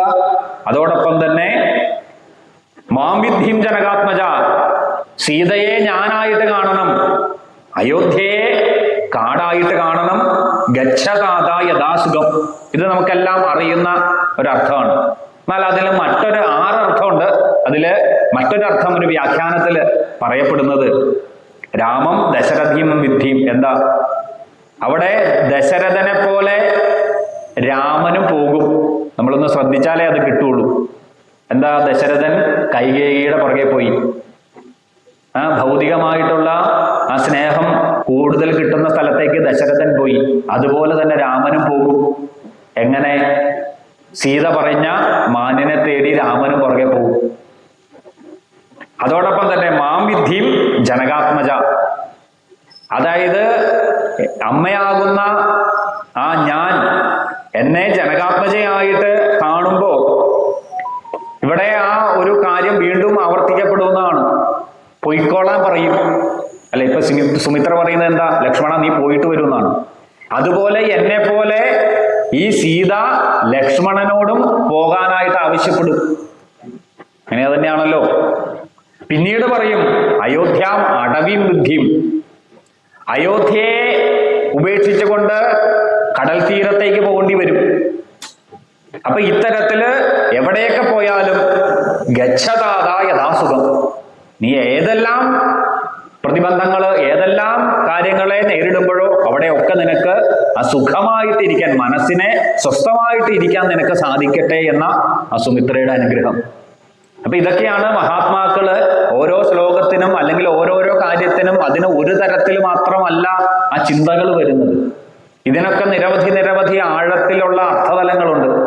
അപ്പൊ ഇത്തരത്തില് അനുഗ്രഹിച്ചു വിട്ട് ആ സുമിത്ര വളരെ വിശേഷപ്പെട്ട അറിയാം കഥകളൊക്കെ വരരുചി ആ ഒരു രാമായണത്തിലെ ഏറ്റവും വിശേഷപ്പെട്ട ശ്ലോകം തേടി സഞ്ചരിച്ചതും പിന്നീട് ഒരു രാത്രി സമയത്ത് ഒരു വൃക്ഷത്തിന്റെ ചുവട്ടിൽ കിടന്നുറങ്ങിയപ്പോഴാണ് അവിടെ ആ പക്ഷികൾ സംസാരിക്കുന്നത് കേട്ടത്.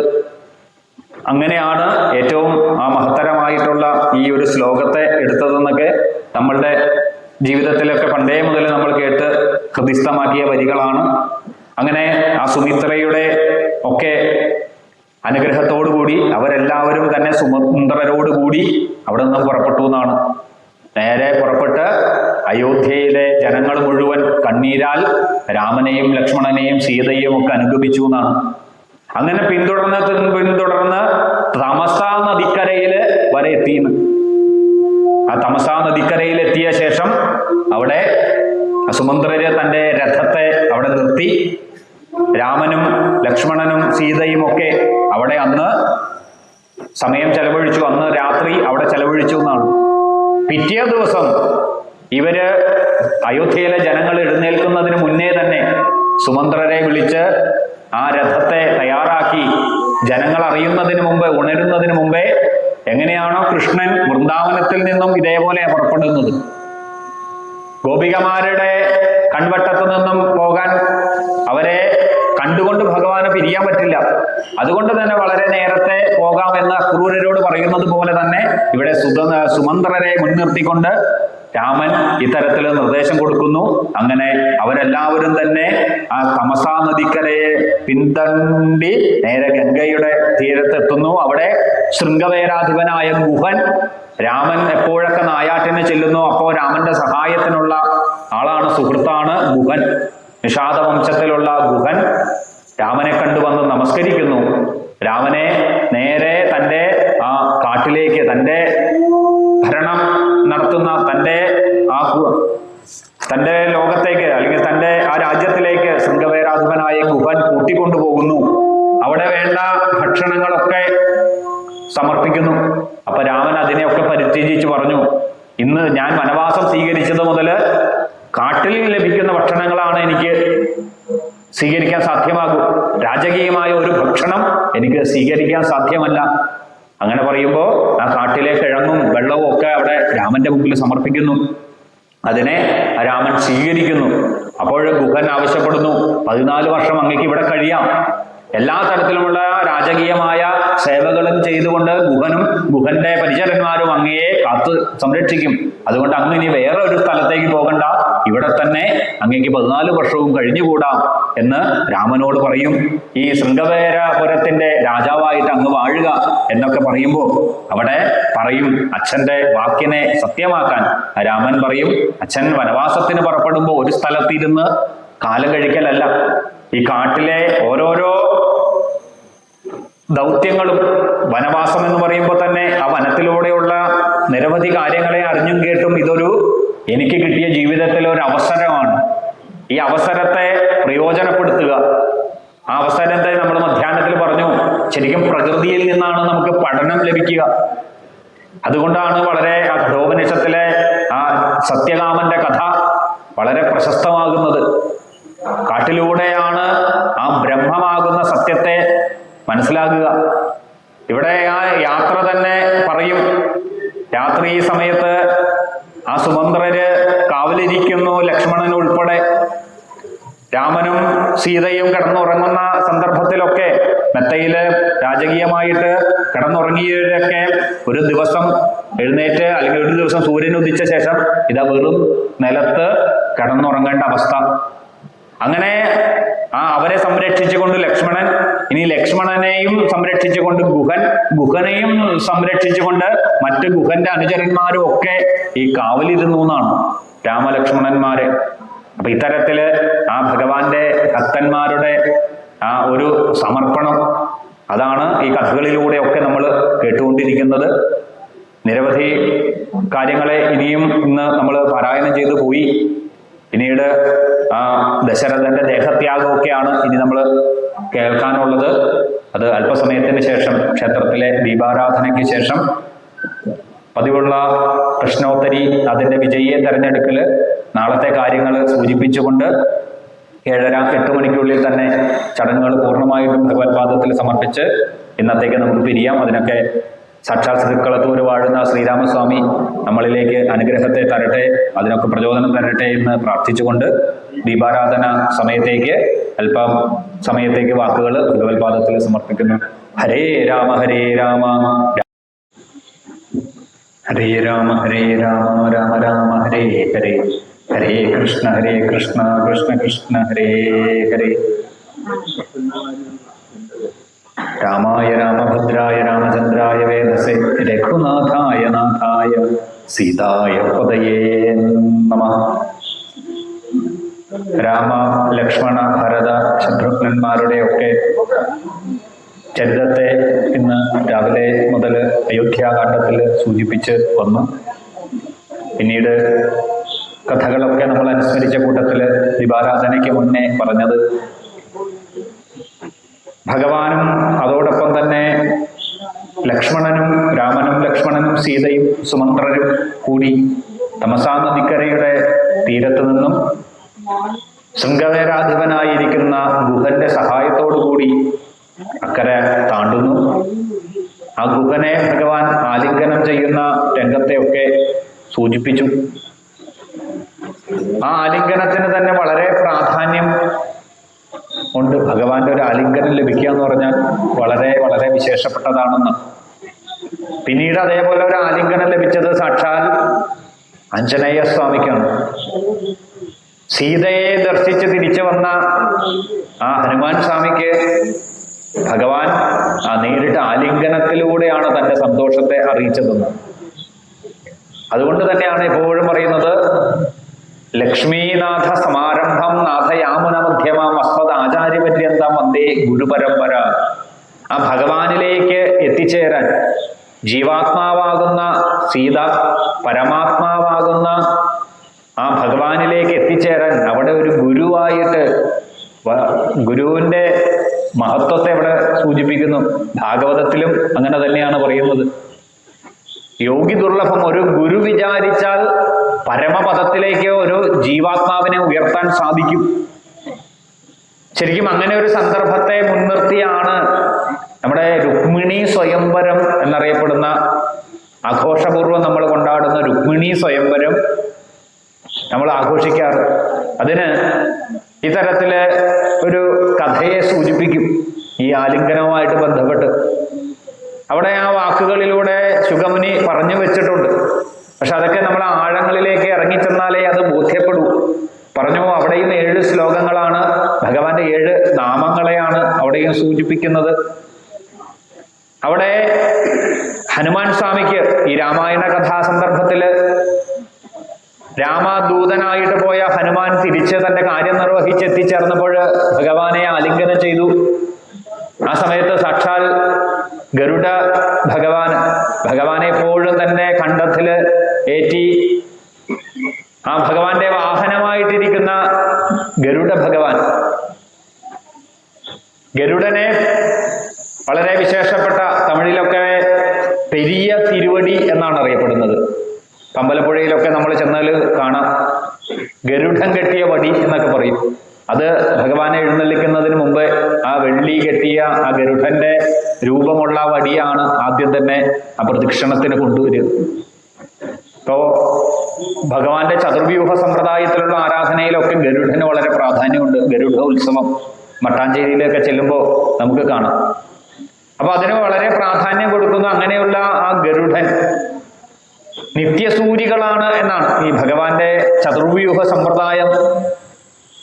അപ്പോഴാണ് അവിടെ ഭഗവാൻ വിഷ്ണുവായിട്ടും അതോടൊപ്പം തന്നെ പ്രദ്യുമ്നൻ, അനിരുദ്ധൻ ഇതൊക്കെ പറയുന്നത് ഭഗവാന്റെ ഓരോ വ്യൂഹങ്ങളെ അല്ലെങ്കിൽ ഓരോരോ ഭാവങ്ങളെയാണ് സൂചിപ്പിക്കുന്നത്.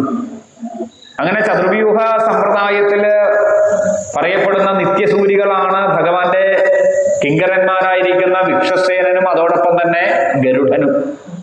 അതുകൊണ്ട് ഗരുഡന് വളരെ പ്രാധാന്യം ഉണ്ട്. വിഷ്ണു ക്ഷേത്രത്തിൽ നമ്മൾ പ്രവേശിക്കുമ്പോൾ ആദ്യം തന്നെ ഗരുഡ ഭഗവാനെ സ്മരിക്കണം എന്നാണ്. അതോടൊപ്പം തന്നെ വിക്ഷസേനനെയും.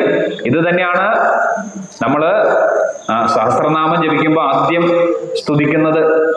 പക്ഷെ പൊതുവെ ഒരു ധാരണ അത് വിഘ്നങ്ങൾ മാറുന്ന വിഘ്നേശ്വരനെയാണ് സ്തുതിക്കുന്നത് എന്നാണ്. അതുകൊണ്ട് തന്നെ ഗണപതി പ്രതിഷ്ഠയുടെ മുമ്പിലൊക്കെ ഇതിങ്ങനെ ധാരാളം എഴുതി വെച്ചിട്ടുണ്ട്.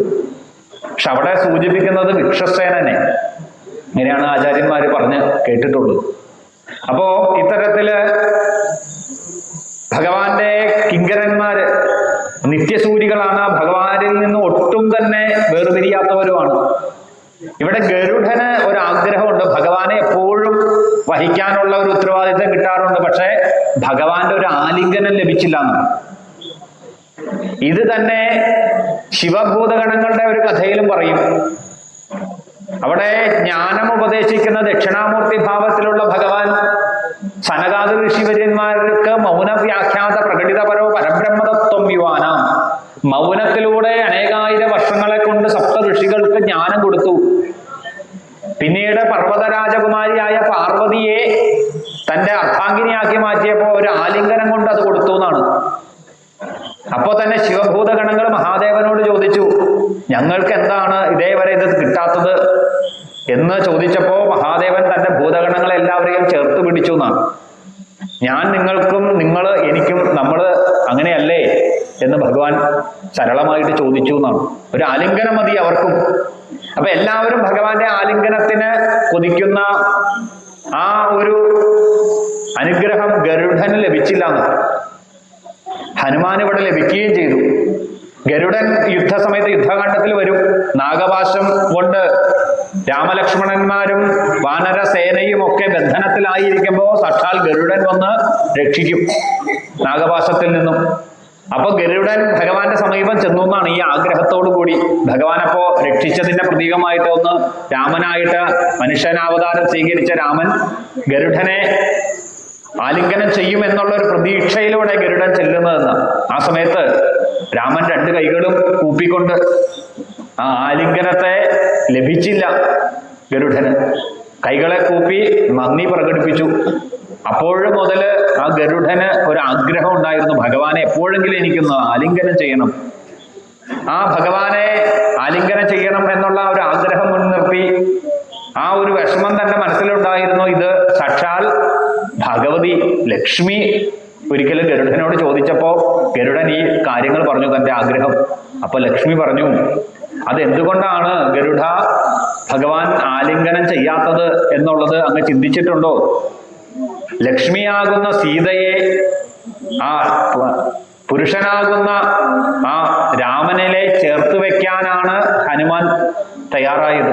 ഹനുമാന്റെ കർത്തവ്യം, കർമ്മം, കടമ, തന്റെ ആ പ്രവൃത്തിയെല്ലാം അവരെ ഒന്നിപ്പിക്കാൻ വേണ്ടിയാണ്.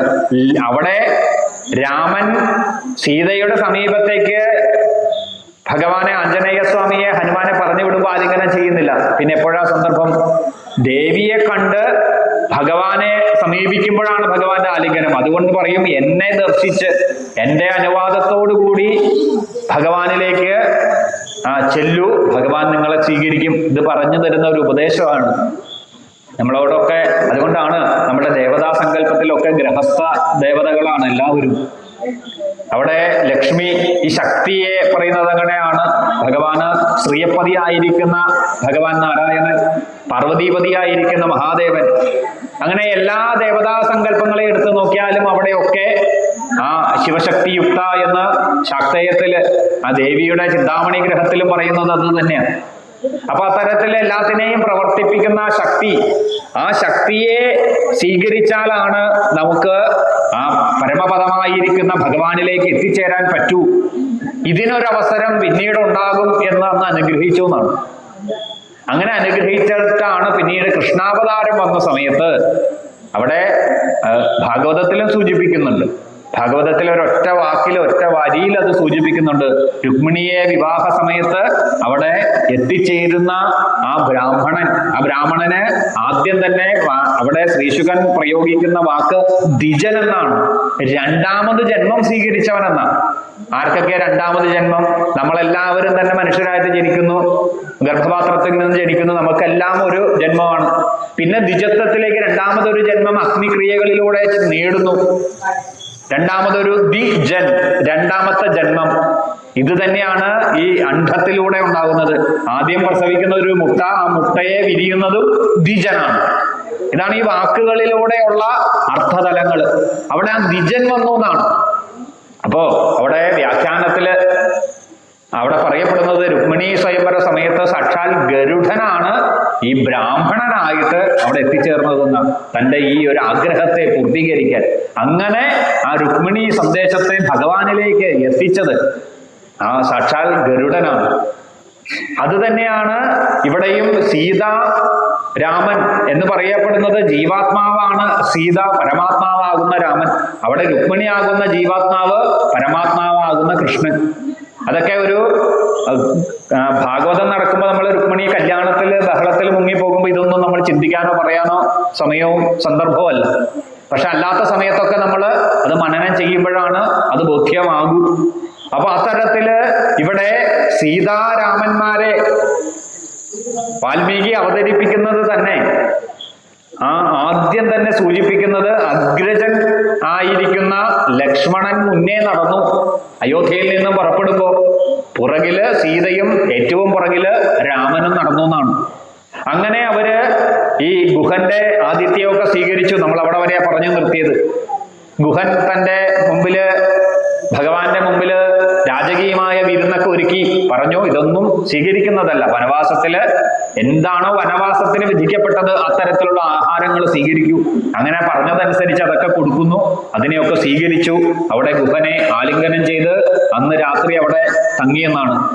ഭഗവാനും ലക്ഷ്മി ദേവിക്ക് സമയമായ സീതയും രാമനും സീതയും ആ വെറും നിലത്ത് ശയിക്കുന്ന സമയത്ത് അവരുടെ രക്ഷയ്ക്കായിട്ട് ലക്ഷ്മണനും, ആ ലക്ഷ്മണന് കാവലായിട്ട് ശൃംഗവേരാധിപനായ ഗുഹനും, ആ ഗുഹന് കാവലായിട്ട് നിരവധി ഗുഹന്റെ അനുചരന്മാരും ഇങ്ങനെ അവർക്ക് വേണ്ടി കാത്തിരുന്നു എന്നാണ് അവിടെ സൂചിപ്പിച്ചത്.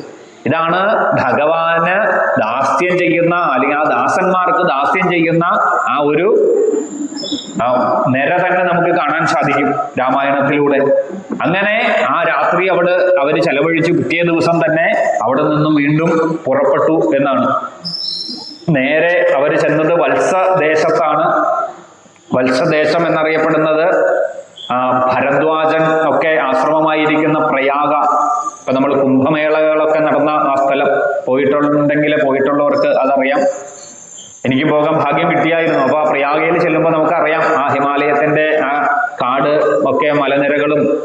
കുന്നുകളും അതോടൊപ്പം തന്നെ ആ വനവും ഒക്കെ തിരിച്ചറിയാൻ പറ്റും. അവിടെ ആയിരുന്നു വളരെ വിശേഷപ്പെട്ട ആ ഭഗവാന്റെ ഭരദ്വാജന്റെ ആശ്രമം. ആ ഭരദ്വാജന്റെ ആശ്രമത്തിൽ പ്രവേശിക്കുന്നു. പിന്നീട് അവിടെ നിന്നും യാത്ര പുറപ്പെട്ടിട്ടാണ് അവിടെ ചിത്രകൂടത്തില് വാൽമീകിയെ സന്ദർശിക്കുന്നത്, മന്ദാകിനിയുടെ കരയിലൊക്കെ. ഇപ്പോഴൊക്കെ സുമന്ത്രര് പിന്തുടരുന്നുണ്ട് എന്നാണ് രാമായണത്തിൽ പറയപ്പെടുന്നത്. സുമന്ത്രരോട് പൊയ്ക്കോളാനൊക്കെ പറഞ്ഞു. പക്ഷേ ഒരു നല്ല ബുദ്ധിമാനായിരുന്ന മന്ത്രി ആയതുകൊണ്ട് രാമൻ എവിടെ പോകുന്നു, എവിടെ താമസിക്കുന്നു എന്ന് നല്ലതുപോലെ അറിഞ്ഞു വേണം തിരിച്ച് ദശരഥന്റെ അടുത്ത് ചെല്ലാൻ. രാമൻ എവിടെയെങ്കിലും താമസം ഉറപ്പിച്ച് അതിനുശേഷം തിരിച്ചു പുറപ്പെടണം എന്ന് തീരുമാനിച്ചാണ് ആ ഉത്തമ മന്ത്രിയായിരിക്കുന്ന സുമന്ത്രര് അവരെയും പിന്തുടർന്നു. അങ്ങനെ ആ രാമൻ ഈ പറയുന്ന ആശ്രമങ്ങളിലൂടെ, ഭരദ്വാജന്റെ ആശ്രമത്തിലൂടെയും ഒക്കെ താണ്ടി ചിത്രകൂടത്തില് എത്തിച്ചേർന്ന് വാൽമീകിയോട് സംസാരവും വാൽമീകിയുടെ ദർശനവും ഒക്കെ ലഭിച്ചു. വാൽമീകിയുടെ സംസാരത്തിനൊടുവിലാണ് ചിത്രകൂടത്തില് താമസിക്കാൻ പറ്റിയൊരു സ്ഥലമുണ്ട്, അവിടെ ഒരു പർണശാല ലക്ഷ്മണനെ കൊണ്ട് നിർമ്മിച്ച് രാമനും ലക്ഷ്മണനും സീതയും കൂടി ആ പർണശാലയിൽ ചിത്രകൂടത്തിൽ വസിക്കുന്ന സമയത്ത് സുമന്ത്രര് നേരെ തിരിച്ച് അയോധ്യയിലേക്ക് യാത്ര തിരിച്ചു എന്നാണ്. സുമന്ത്രര് അയോധ്യയിലേക്ക് എത്തിച്ചേർന്നു. കൈകേയിയുടെ ആ അന്തഃപുരത്തിലാണ് ദശരഥൻ രാമനെ പിരിഞ്ഞ ദുഃഖത്തോടുകൂടി കഴിഞ്ഞു വരുന്നത്. അവിടെ സുമന്ത്രരെ കണ്ടപ്പോൾ തന്നെ ആകാംക്ഷയോടെ ചോദിച്ചു, രാമൻ എന്തു പറയുന്നു, രാമൻ എവിടെയാണ്? ഉള്ള കാര്യങ്ങളൊക്കെ സുമന്ത്രര് അറിയിക്കുന്നു. ഇപ്പോ പർണശാലയിൽ ചിത്രകൂടത്തിൽ വസിക്കുന്നു. അത് പറഞ്ഞു കഴിഞ്ഞപ്പോഴാണ് അവിടെ സുമന്ത്രരോട് തന്നെ ദശരഥൻ പറയുന്നത്, രാമൻ എന്താണ് പറഞ്ഞത്, അവസാനമായിട്ട് രാമൻ എന്താണ് അങ്ങയോട് പറഞ്ഞത് എന്ന് ചോദിച്ചപ്പോൾ പറഞ്ഞു, സുമന്ത്രരെ യാത്രയാക്കാൻ നേരത്ത് അച്ഛൻ ഉൾപ്പെടെയുള്ള എല്ലാ ആളുകൾക്കും നമസ്കാരം, എല്ലാ തരത്തിലുമുള്ള ആ ഗുരുക്കന്മാരും അയോധ്യാനിവാസികളോടും എല്ലാവർക്കും സുഖമായിരിക്കണം. 14 സംവത്സരം കഴിഞ്ഞ് ഞാൻ തിരിച്ചു വരും, അതുവരെ എല്ലാവരും സുഖമായിട്ട് തന്നെ എന്നെ പിരിഞ്ഞയിലുള്ള ദുഃഖമൊക്കെ മാറ്റിവെച്ച് ധർമ്മങ്ങൾ അനുഷ്ഠിച്ചുകൊണ്ട് കാത്തിരിക്കണമെന്നാണ് ശ്രീരാമസ്വാമി അറിയിച്ചത് എന്ന്. സീത എന്ത് പറഞ്ഞു എന്ന് ദശരഥൻ ചോദിക്കും. അതിന് ഉത്തരമായിട്ട് സുമന്ത്രര് പറയുകയും സീത പ്രത്യേകിച്ച് അങ്ങനെ ഒരു കാര്യവും പറഞ്ഞു വിട്ടില്ല. അപ്പോഴാണ് ലക്ഷ്മണൻ എന്ത് ചോദിച്ചു എന്ന് പറയുമ്പോൾ സുമന്ത്രര് പറയും, ലക്ഷ്മണൻ പറഞ്ഞു, എനിക്ക് ഇനി അച്ഛനായിട്ടുള്ളത് രാമൻ മാത്രമാണ്. ദശരഥനെ ഈ ഒരു കർമ്മത്തിലൂടെ ആ ജ്യേഷ്ഠന് ലഭിക്കേണ്ട ആ ഒരു രാജ പദവിയെ കൈകേയിയുടെ വാക്കിന് നിമിത്തം അതിനെ ഭരതന് മാറ്റിയത് കൊണ്ട് ഈ നിമിഷം മുതൽ ഭരതന്റെ അല്ലെങ്കിൽ ലക്ഷ്മണൻ തീരുമാനിച്ചു, പറയുന്നു, സുമന്ത്രരോട് പറഞ്ഞേക്കാൻ പറയുന്നു, എൻ്റെ അച്ഛനായിട്ട് രാമനെ ഞാൻ സ്വീകരിച്ചിരിക്കുന്നു. അങ്ങനെ ദശരഥൻ വീണ്ടും തൻ്റെ ആ വിലാപമൊക്കെ രാമനെ പിരിഞ്ഞതിലുള്ള ദുഃഖത്തെ കുറിച്ച് ഓർത്തോർത്തോർത്ത് അവസാനം ആ ശ്രവണകുമാരന്റെ കഥ കൂടി അവിടെ സൂചിപ്പിക്കുന്നുണ്ട്. പണ്ട് ആ കാട്ടിലൂടെ നായാട്ടിന് പുറപ്പെടുന്ന സമയത്താണ് രാത്രി സമയം ജലം, ഒരു ആന കുടിക്കുന്ന ശബ്ദം കേൾക്കുന്നത്. ശബ്ദ ബാണത്തെ അയക്കാൻ കഴിവുള്ള ആളാണ് ദശരഥൻ. ശബ്ദമുണ്ടാക്കാതെ തന്നെ ആ ബാണത്തെ അയക്കുകയും ആ ബാണം തന്നെ കൃത്യമായിട്ട് ലക്ഷ്യസ്ഥാനത്ത് പതിച്ചു എന്നറിയുന്ന ദശരഥൻ ആ മൃഗത്തെ കാണാനുള്ള ആകാംക്ഷയിൽ എത്തിച്ചേരുമ്പോഴാണ് ഒരു മുനികുമാരനാണ് ആ ബാണമേറ്റ് വീണിരിക്കുന്നത്. അവിടെ ചെല്ലുന്നു, ആ മുനികുമാരന്റെ ജീവൻ അവശേഷിക്കുന്നു. മുനികുമാരൻ ഉള്ള കാര്യങ്ങൾ പറയുന്നു, വൃദ്ധരായ മുനിമാര് എന്നെ കാത്തിരിക്കുന്നു, എൻ്റെ ഈ ജലം കൊണ്ട് ദാഹം മാറ്റാനായിട്ട് അവർ കാത്തിരിക്കുകയാണ്. അതുകൊണ്ട് അങ്ങ് ഈ ജലത്തെ അവർക്ക് കൊണ്ട് കൊടുക്കണം. ദശരഥൻ ആ പറഞ്ഞ കാര്യങ്ങളൊക്കെ അനുസരിക്കുന്നു. ആ വൃദ്ധർക്ക് ജലമൊക്കെ കൊടുത്ത് അവരെ സമാധാനിപ്പിച്ചിരുത്തി. തൻ്റെ മകനല്ല വന്നത്, തൻ്റെ മകൻ എവിടെ എന്ന് ചോദിക്കുമ്പോൾ ഉണ്ടായ കാര്യങ്ങളൊക്കെ ദശരഥൻ പറയുന്നു. ആ മകന്റെ ശവശരീരത്തെ അവർ കണ്ട് അതിനെ ചിതയ്ക്കൊക്കെ ഒരുക്കി. അവരും ചിതാപ്രവേശനം അന്ധരായിരുന്ന മാതാപിതാക്കളും ആ അഗ്നിയിലേക്ക് പ്രവേശിക്കാൻ ആരംഭിക്കുന്നതിന് മുന്നേ തന്നെ ദശരഥന് ആ ഒരു ശാപവാക്കുകൾ കൊടുത്തു. എത്തരത്തിലാണോ പുത്രദുഃഖം കാരണം ഞങ്ങൾ മരണപ്പെട്ടത്, അതുപോലെ ദശരഥ അങ്ങയ്ക്കും ഇതുപോലെ തന്നെ പുത്രദുഃഖത്താൽ ശരീരം ഉപേക്ഷിക്കേണ്ട ഒരു അവസ്ഥ വന്നു ചേരും എന്ന് ശാപവാക്കുകൾ എന്ന് നമുക്ക് ഒരു തരത്തിൽ പറയാം. പക്ഷേ ദശരഥന് ഇത് കേട്ടപ്പോൾ സന്തോഷമാണ് വന്നതെന്ന്.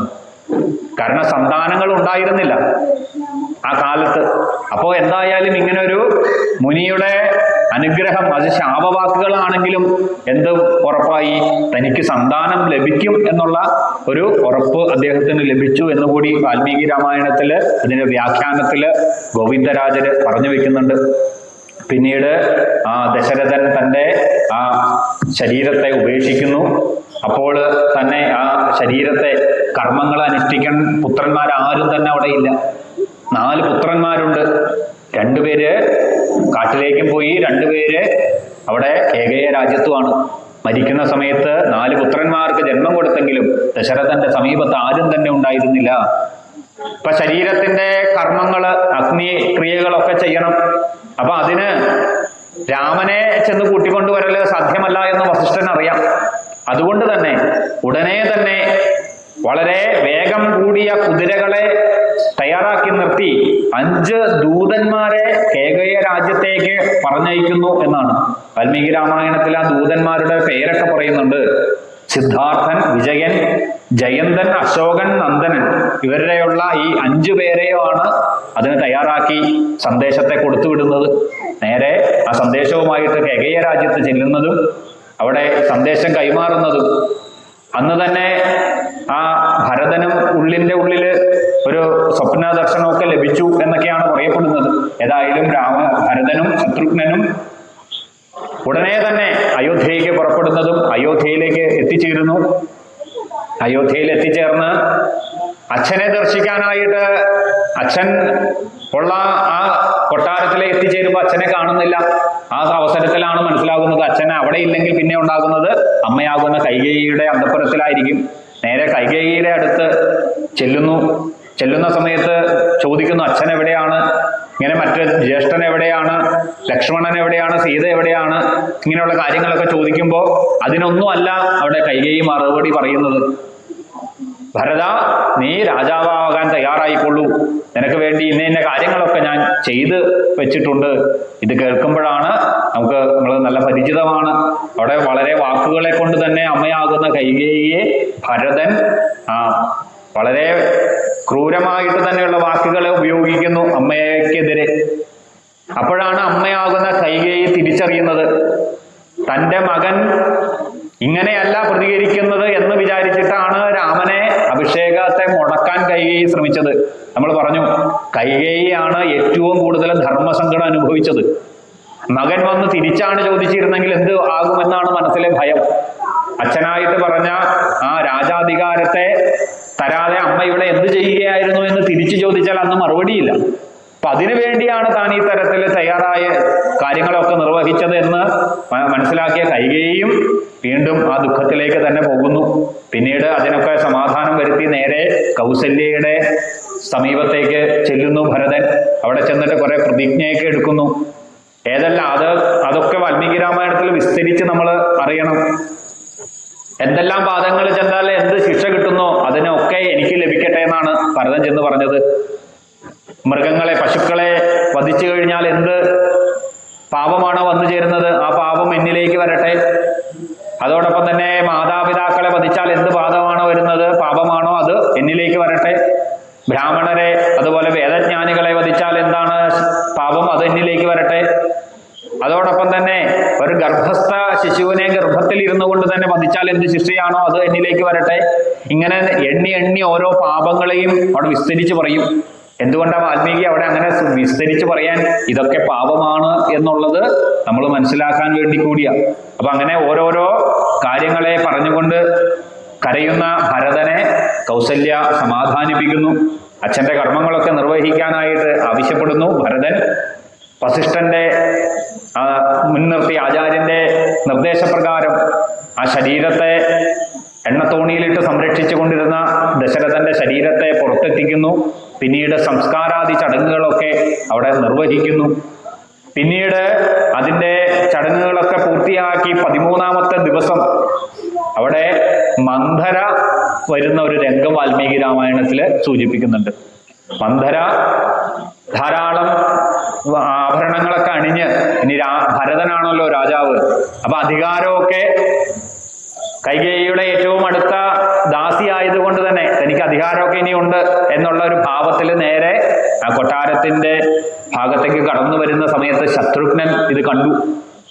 ശത്രുഘ്നൻ നേരെ ചെന്ന് മന്ധരയാണ് ഇതിനൊക്കെ കാരണമെന്ന് മനസ്സിലാക്കി ശത്രുഘ്നൻ മന്ധരയെ ഉപദ്രവിക്കാനായിട്ട്, ശിക്ഷ കൊടുക്കാനായിട്ട് തയ്യാറെടുക്കുന്ന അവസരത്തിൽ ഭരതൻ അതിനെ തടയുന്നു.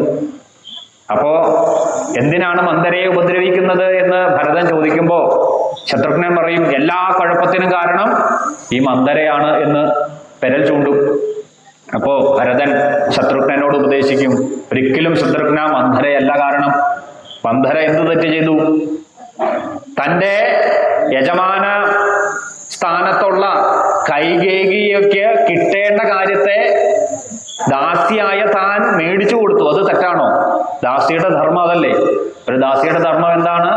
ആ യജമാനന് നല്ലതും ചീത്തയും അല്ലെങ്കിൽ അവർക്ക് അർഹതപ്പെട്ടതിനെ യജമാനന് മേടിച്ചു കൊടുക്കുന്ന കർത്തവ്യമാണ് മന്ധര നിർവഹിച്ചത്. അതുകൊണ്ട് മന്ധര തെറ്റുകാരിയല്ല. ഇപ്പൊ ശത്രുഘ്നൻ ചോദിക്കും, പിന്നെ ആരാണ് തെറ്റുകാരി? കൈകേയിയാണോ? അപ്പൊ പറയും, ഭരതൻ പറയും, കൈകേയിയും തെറ്റുകാരിയല്ല. എന്താ കാരണം? പണ്ട് ദശരഥൻ തന്നെ പറഞ്ഞതാണ് കൈകേയിയുടെ പുത്രനാണ് രാജ്യമെന്ന്. അപ്പൊ അതുകൊണ്ട് അത് നേടിയെടുത്ത മകന് വേണ്ടി പറഞ്ഞ വാക്കിനെ നേടിയെടുത്ത ഒരു അമ്മ തെറ്റുകാരിയാണോ? ധർമ്മം നോക്കിയാല് കൈകേയിയും തെറ്റുകാരിയല്ല. അപ്പോ ദശരഥനാണോ പിന്നെ തെറ്റുകാരി എന്ന്, ദശരഥനാണോ തെറ്റുകാരൻ എന്ന് അവിടെ ചോദിക്കും ശത്രുഘ്നൻ. അപ്പോ അവിടെ ഭരതൻ പറയും, ദശരഥനും തെറ്റുകാരനല്ല. ദശരഥൻ തൻ്റെ ജീവനെ ആ ഒരു യുദ്ധത്തിൽ, ശമ്പരാസുരനുമായിട്ടുള്ള യുദ്ധത്തില് തൻ്റെ ജീവൻ രക്ഷിച്ച തൻ്റെ പ്രിയ പത്നിയോട് 2 ആഗ്രഹങ്ങൾ പറഞ്ഞാൽ ഞാൻ സാധിപ്പിച്ചു തരും. അതൊരു പത്നി പതി തമ്മിലുള്ള കാര്യങ്ങളാണ്. അതിലൊരിക്കലും ദശരഥനെയും തെറ്റു പറയാൻ പറ്റില്ല. അപ്പൊ പിന്നെ ചോദിക്കുന്ന ശത്രുഘ്നൻ, പിന്നെ ഇവിടെയുള്ള കുഴപ്പത്തിന്റെ ഒക്കെ കാരണം എന്ത്? ഭരതൻ പറയും, ഇത് നമ്മളുടെ മനസ്സിലെ ചിന്തകളാണ്. നമ്മളുടെ മനസ്സാണ് നമ്മളെ ശത്രുക്കളെയും മിത്രങ്ങളെയും ഉണ്ടാക്കുന്നത്. ഇത് തന്നെ അവിടെ ഭാഗവതത്തില് ഭിക്ഷുഗീതയില് 7ാമത്തെ ദിവസം നമുക്ക് പറയും, മനപ്പരം കാരണമാമനന്തി. മനസ്സാണ് ശത്രുക്കളെയും മിത്രങ്ങളെയും നമ്മളിലേക്ക് ഉണ്ടാക്കി തരുന്നത്. ആചാര്യന്മാര് എളുപ്പത്തിൽ ഉദാഹരണം പറയും. ഇപ്പൊ നമ്മളൊക്കെ ഈ അടുത്തടുത്തിരുന്ന് കഥകൾ കേൾക്കുന്ന ഒരു സന്ദർഭത്തില് നമ്മളുടെ തൊട്ടടുത്തിരുന്ന ഒരാൾ കൈയൊന്ന് ഉയർത്തി, ആ കൈകൾ വന്ന് നമ്മുടെ കണ്ണിൽ വന്ന് പതിച്ചു. നമ്മുടെ കണ്ണിൽ നിന്ന് വേദന ഉണ്ടായി, ജലം ഒഴുകി. എന്നാൽ ഇതേ കാര്യം നമ്മൾ നമ്മുടെ സ്വന്തം കൈ എടുത്ത് ഉയർത്തിയപ്പോൾ ഇതേപോലെ തന്നെ സംഭവിച്ചു. കണ്ണിൽ കൊണ്ടു, വേദന ഉണ്ടായി, കണ്ണുനീര് വന്നു. പക്ഷെ ഈ രണ്ടും നമ്മൾ ഒരുപോലെ എടുക്കുമോ? നമ്മുടെ മനസ്സങ്ങനെ ഒരുപോലെ എടുക്കില്ല. തൊട്ടടുത്തിരുന്ന ആൾ കൈ ഉയർത്തിയ നമ്മുടെ കണ്ണിൽ വന്ന് പതിച്ചപ്പോൾ നമ്മുടെ മനസ്സ് നമ്മളോട് പറഞ്ഞു, ഇത് മനഃപൂർവ്വം ചെയ്തതാ. നമ്മളുടെ മനസ്സ് നമ്മളെ ഒരു ശത്രുവിനെ അവിടെ ഉണ്ടാക്കി തന്നു.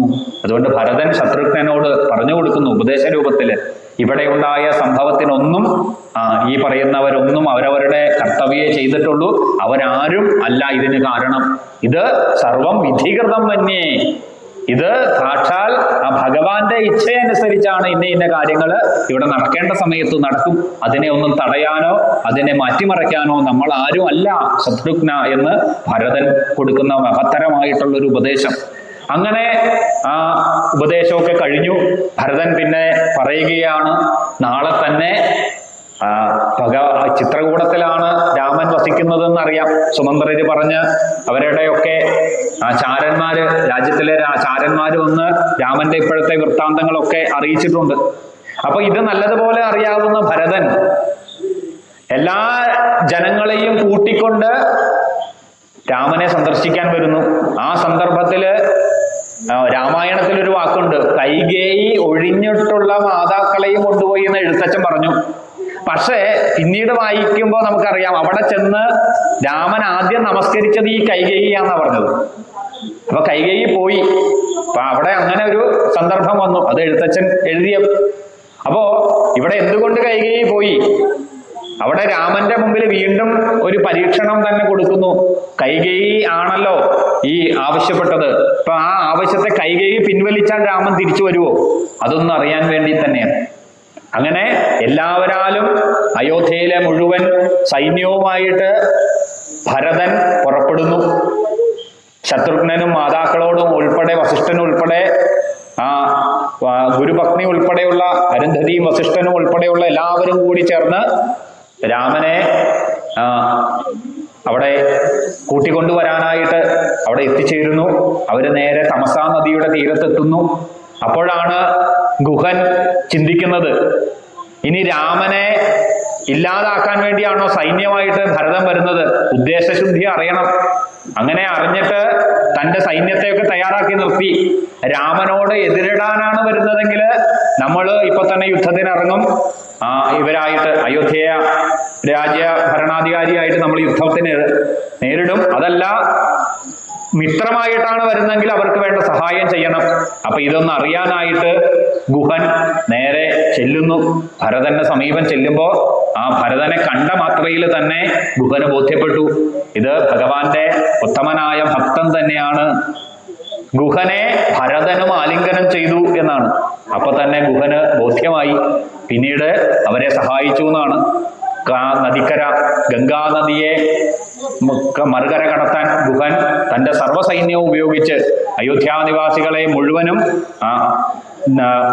നദിയെ ഗംഗയെ തരണം ചെയ്യിച്ചു. പിന്നീട് ആ ആശ്രമങ്ങളിലൂടെയൊക്കെ കടന്ന് അപ്പോഴവിടെ ചോദിക്കും, ഭഗവാനും അല്ലെങ്കിൽ രാമനും സീതയും ഒക്കെ രാത്രി ചെലവഴിച്ചത് എവിടെയാണ്? ആ ചെലവഴിച്ചത് എവിടെ സ്ഥലമൊക്കെ ഗുഹൻ കാണിച്ചു കൊടുക്കുന്ന രംഗം വാൽമീകി രാമായണത്തിലുണ്ട്. അവിടെ കണ്ണുനീരാല് ആ കിടന്ന സ്ഥാനത്ത് നമസ്കരിച്ചുകൊണ്ട് ഭരതൻ തന്റെ കണ്ണുനീരാല് അവിടെ മുഴുവൻ അഭിഷേകം ചെയ്തു എന്ന് വാൽമീകി പറയുന്നു. അപ്പൊ അത്ര ഭക്തിയായിരുന്നു ഭരതന്. അപ്പൊ ഇത് ബോധ്യപ്പെട്ടപ്പോഴാണ് ഗുഹന് പോലും മനസ്സിലായത് തന്റെയൊക്കെ ഭക്തി ഭരതന്റെ മുമ്പിൽ എത്രയും തുലവും തുച്ഛമാണ് എന്ന് മനസ്സിലാകുന്നത്. പിന്നീട് അവർ പഞ്ചവടിയിലേക്ക് എത്തിച്ചേരുന്നു. പഞ്ചവടിയിലേക്ക് എത്തിച്ചേർന്നുകൊണ്ട് അവിടെ രാമനെ കാണുന്ന രംഗങ്ങള്, പിന്നീട് ആ രാമന് അച്ഛന്റെ വിയോഗത്തെ ഒക്കെ അറിയിക്കുന്നതും, പിന്നീട് ആ കർമ്മങ്ങളെയൊക്കെ അവിടെ വെച്ച് ഒരു വനവാസത്തിന് വിധിക്കപ്പെട്ട ആള് എത്തരത്തിലാണോ കർമ്മങ്ങൾ ചെയ്യേണ്ടത്, അതുകൊണ്ടാണ് അവിടെ എഴുത്തച്ഛൻ പറഞ്ഞത് ആ മൃഗത്തെ വധിച്ച് ആ ബലി കൊടുത്തു അല്ലെങ്കിൽ ശ്രാദ്ധം കൂട്ടിയെന്ന്. അപ്പൊ കാനനവാസത്തിന് നിയോഗിക്കപ്പെട്ടാൽ അത്തരത്തിൽ വേണം ധർമ്മം അനുഷ്ഠിക്കാൻ. അതുകൊണ്ടാണ് രാമോ വിഗ്രഹവാൻ ധർമ്മ എന്ന് പറയുന്നത്. അത്തരത്തിലുള്ള ആ രാമചരിതമാണ് നാളെ നമ്മൾ പിന്നീട് കേൾക്കുന്നത്. അവിടെ രാമന് പാതുകത്തെ കൊടുത്തുകൊണ്ട് നന്ദിഗ്രാമത്തിൽ എത്തിച്ചേർന്നുകൊണ്ട് ഭരതൻ, നാളെയാണ് വാൽമീകി രാമായണത്തിൽ പറയുന്നത് ഭരതൻ എന്ന് പറയുന്ന വാക്കിന്റെ മഹത്വത്തെ. അങ്ങനെ ഭരതനെ പോലെ നമ്മൾക്ക് ഓരോരുത്തർക്കും ആ രാമസ്വാമിയോടുള്ള ഭക്തി അനുസ്യൂതം ഉണ്ടാകട്ടെ. അതോടൊപ്പം തന്നെ ശത്രുഘ്നനെ പോലെ ആ ഭക്തന് വേണ്ട കാര്യങ്ങളെ ചെയ്തു കൊടുക്കാനുള്ള ആ ഒരു ഭാവവും അതിനോട് വേണ്ടിയുള്ള ആ ഒരു സമർപ്പണവും നമ്മളുടെ ഈ ക്ഷേത്രവുമായിട്ട് ബന്ധപ്പെട്ട എല്ലാവർക്കും എന്നെന്നും ഉണ്ടാകട്ടെ എന്ന് പ്രാർത്ഥിച്ചുകൊണ്ട് ഈ 2-ാം ദിനത്തെ ചടങ്ങുകൾ എല്ലാം തന്നെ ശ്രീരാമസ്വാമിയുടെയും അതോടൊപ്പം തന്നെ എല്ലാ സജ്ജനങ്ങളെയും എല്ലാവരുടെയും സാക്ഷാൽ രാമനായിട്ട് കണ്ട് എല്ലാം രാമപാദത്തിൽ സമർപ്പിച്ച് 2-ാം ദിനത്തെ ചടങ്ങുകൾ ഉപസംഹരിക്കുന്നു. രാമായ രാമഭദ്രായ രാമചന്ദ്രായ വേദസേ രഘുനാഥായ നാഥായ സീതായ പദയേ നമഃ. പൂർണ്ണമദം പൂർണ്ണമിദം പൂർണ്ണാൽ പൂർണ്ണമുദശ്യതേ പൂർണ്ണസ്യ പൂർണ്ണമാദായ പൂർണ്ണമേവാവശിഷ്യതേ. ശാന്തി. നാളെ പാതുകാ പൂജ മധ്യാഹ്നത്തില് ഒരു 12:15 കൂടി തന്നെ നാളെ പാതുകാ പൂജ നടക്കപ്പെടും. ഓരോ ദിവസവും പ്രത്യേകതമായിട്ട് പറയപ്പെടും. മറ്റന്നാള് അവിടെ വളരെ വിശേഷപ്പെട്ട ഹനുമാൻ സ്വാമിയുടെ സംഗമമാണ് തിങ്കളാഴ്ച. അന്ന് ഹനുമാന് വളരെ വിശേഷപ്പെട്ട വെറ്റിലമാലയോ താമ്പൂല സമർപ്പണങ്ങളൊക്കെ നമുക്ക് നടത്താം. അതോടൊപ്പം തന്നെ അന്ന് അഭിഷേകം കരിമ്പിന്റെ നീര് കൊണ്ടാണ് ഭഗവാന് അഭിഷേകം നടത്തപ്പെടുക. അതിനുകൂടി നമ്മൾ ഓരോ ദിവസവും മധ്യാഹ്നത്തിൽ ഈ തരത്തില് സജ്ജനങ്ങൾക്ക് അതിൽ പങ്കെടുക്കാവുന്ന തരത്തിലാണ് നമ്മൾ യജ്ഞത്തിലെ ഓരോ ദിവസവും ഓരോ സമർപ്പണങ്ങളായിട്ട് നിശ്ചയിച്ചിരിക്കുന്നത്. അതിലൊക്കെ പങ്കെടുത്തുകൊണ്ട് ഈ നവാഹയജ്ഞത്തിന് എല്ലാ തരത്തിലും നമ്മുടെ സാന്നിധ്യം ഒക്കെ ഉണ്ടാകണമെന്ന് അതിനെ പ്രചോദനം നൽകാൻ ഭഗവാൻ നമ്മളിലെ പ്രേരിപ്പിക്കട്ടെ എന്നുകൂടി പറഞ്ഞ്